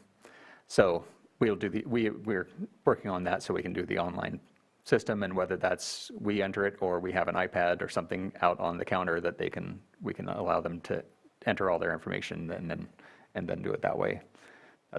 That is what we're thinking at the moment. So maybe a Venmo account might help. Supervisor Simon? Yeah. Appreciate the update, obviously, with all the, good fire we're putting on the ground in the county. I don't think we have a 4 or 5 months. I know last year there were some burns that happened in September, October last year, so it's coming up very quickly, and I know some of those are planned a year ahead and those types of things, but just want to get that out there, that I don't think we have 4 months. I think it's going to come a little bit quicker than that. The other thing is looking forward to any changes or suggestions you'll have as far as contracting. I know that's a challenge to get those engineers, not only in your department, but in many other departments, and some changes hopefully will be coming to the board to help us fill those positions. But looking at contracting opportunities with local agencies, tribes, something, I don't know, just so we have a backup plan if we're losing engineers or other folks, so we can continue moving in the direction to just help support you. So anything you bring to the board, I guess is what I'm saying, open to have those conversations, even if we've never done it before in Lake County, because sometimes you got to think outside of the box on how to do these things. So just want to give you my support for that, Doug. Okay. I imagine the rest of the board. Anything you can bring scientific engineering into the county would be greatly appreciated. Air quality engineering is a unique side of engineering, so it encompasses a lot of different fields, so it's not a specialty. It's more of a general everything engineering, because you have to look at everything from civil to mechanical to chemical, all in one. So it's one of those odd ones where it's hard to find people. So getting people of scientific or engineering backgrounds is interested in moving to Lake County or working, being involved in Lake County is a key thing for us. Well, how staffed up is Mendocino? What's that? Yeah. Well, the Mendocino engineer used to work for us, so. And we're looking at contracting him to do some additional help with us for the moment, so. Well, that's going the wrong way. Yeah. Well, at least we're making, Appreciate the item. Hope we can resolve this so that it doesn't have to last for too long. And please keep us posted. Again, I think we basically all shared, we want to support whatever new ideas you might have to be able to make this as palatable for everybody in the community so that we can continue to do the work that we're doing. And this is informational only, no action to take, and I don't think we have any further comments at this moment in time. So thank you very much for making this public announcement, and we'll look forward to seeing the announcement on the website, social media, and things like that so that everybody could be aware of how it is that they can continue to interact with your department. okay, great. Well, thank you very much. Thank you. And last is our calendars. Start with Supervisor Green. Oh, my goodness. Met with Scotts Valley Community Advisory Council yesterday. Good discussion, actually really hitting the ground running and having some good substantive discussions. Tomorrow, I'll be having coffee with Supervisor-elect Rasmussen. We're going to be starting that up on a regular basis, just so we can touch base. Looks like First Five Commission that afternoon. Fair's coming up, so it looks like I'm going to the Blue Ribbon Dinner on Thursday. Above and beyond that, with Labor Day coming up, the calendar's pretty clear, and if it wasn't clear, I'd be clearing it just because I had a little car incident over the weekend, so I'm going to be, if you see me around town hoofing, you'll know why. But that's about all I have for now. That's the Blue Zone's way. Next is Supervisor Simon. Yeah, same with mine, pretty, pretty clear agenda here. We've got the holiday coming up this weekend. Definitely won't make it out to the fair. Obviously, 4-H will be doing their thing, which they do every year, which go out and support the kids. I know all the businesses show up, and, hopefully they all get to sell everything that they've raised. So anyway, I wish everybody good luck this weekend. And then next week, I have the Geothermal Advisory Committee on my schedule on the 5th. And then on, looks like Friday the 6th, I also have State Board of Fire Services, and then back here on the 10th for the meeting. Vice Chair Pyska? Well, I just first want to give an announcement. The Blackberry Cobbler Festival was massive. I think there was about 4,500, 5,000 people that came. Calpine and Sutter were both the platinum sponsors this year, so two really wonderful organizations that always give back and always support our communities. So thanks to all the volunteers who helped to make that happen. It's a really big deal for the community to have that many people showing up and coming and supporting all the other local businesses. And tomorrow I have the CSAC visit. Oh, that's at 8:30. Change that. And then after that, the webinar panel with Insurance Commissioner Lara.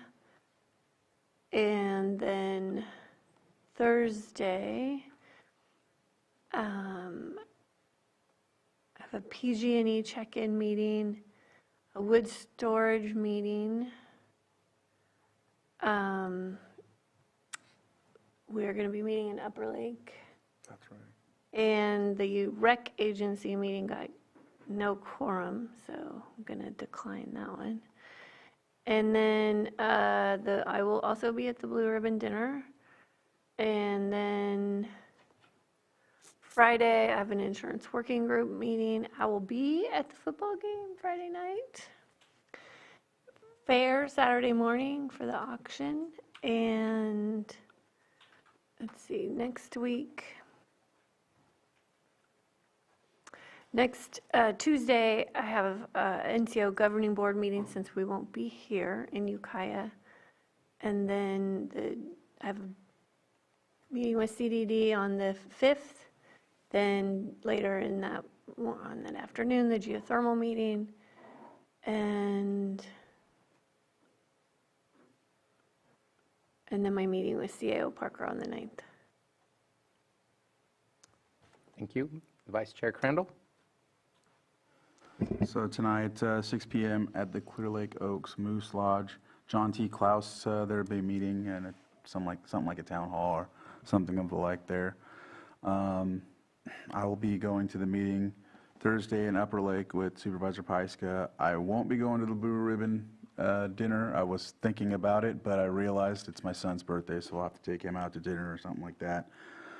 And then Friday, I will be, I have an open calendar, but I know that I'm going to be going to a dinner for one of my nephews who's going off to the Navy. Lalo Perez from Upper Lake just graduated. He's going to the Navy. It's always good when a kid's going off for a while to explore the world and become a veteran and serve their country. So as for that, I know that we have something on the 9th, PG&E, right? And then I know CERT will be that night, and back here on the 10th for our Board of Supervisors meeting. Thank you very much. So tomorrow, doing a quick update with LG Sonic early in the morning, meeting with our CSAC president and 2 staff members from CSAC. Really appreciate the help from the CAO's office in helping organize all of that. And thankful for the supervisors that are involved as well in presenting. Later on, because I believe it should be done by about 1:30, I do plan on going to the First 5 Commission as well to keep track of what's going on there, and then we'll finish the day off with joining the Lake County Fire Protection District board meeting. On Thursday, I'll be taking off to the CSAC Board of Directors meeting in Sacramento. There's going to be a lot of voting of what propositions to support, things like that. That is the last meeting before the election where we really want to get that out there about CSAC support or not support. And just to let you know, and maybe I need to do this differently in the future, I don't bring things to the board saying, how do you want me to vote at CSAC?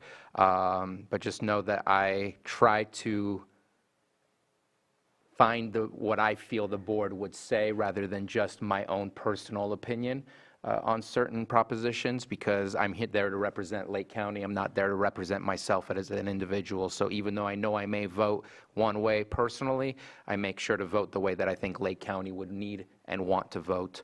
And so let me know if I need to change the way that I do that. Later on, I should be able to come back in time for the Continuum of Care. The Interfaith Committee is meeting. We're continuously trying to engage with our faith leadership throughout the county and better understanding how the COC and that leadership can come together to better help those in need. On Friday morning, pit count discussion will be happening at the courthouse. And also I will be involved in a conversation with our auditor for our finances for the County of Lake.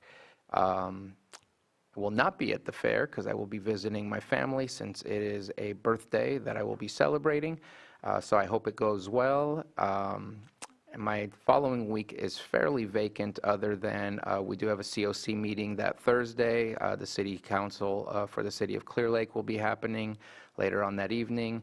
And then I believe that we're both involved in this, Vice Chair Crandall, but the EO Visioning Workshop that's happening at Robinson Rancheria on the 6th. Okay. And then coming back on the 9th, as stated, meeting with PG&E and meeting with our CAO to prepare for Tuesday. And I'm, no offense, I'd have appreciated Mr. Carter's presence in our conversations, but I'm really hopeful that we get to meet with CAO Parker on next Monday. Her presence is missed. And then back here for our meeting on Tuesday. And with that, you got a do-over? I really do, but you reminded me because of Clear Lake. I wanted to give a shout out to Clear Lake City Manager Alan Flora and his lovely wife Nicole for being kind enough to stop on Highway 20 as my stupid car was breaking down and check up on me and give me a ride down to Cal Fire Station, which was not staffed, and then gave me a ride back to my car, and then gave my poor sister, who was trapped, a ride home to Lakeport while I got the car in AAA squared away. I have never been so happy to see a random car stop after a long uphill trek to nowhere than I was to see them. And it's just such a random encounter, but random acts of kindness such as Mr. and Mrs. Flora bestowed on me. I'm very grateful. Lots of good people in the area. All right, thank you for that. And with that, we're going to go into closed session. 8.1, conference with legal counsel, decision whether to initiate litigation pursuant to Government Code Section 54956.9D4, one potential case. And with that, our open session is complete and our meeting is adjourned. Thank you. It's adjourned to closed session.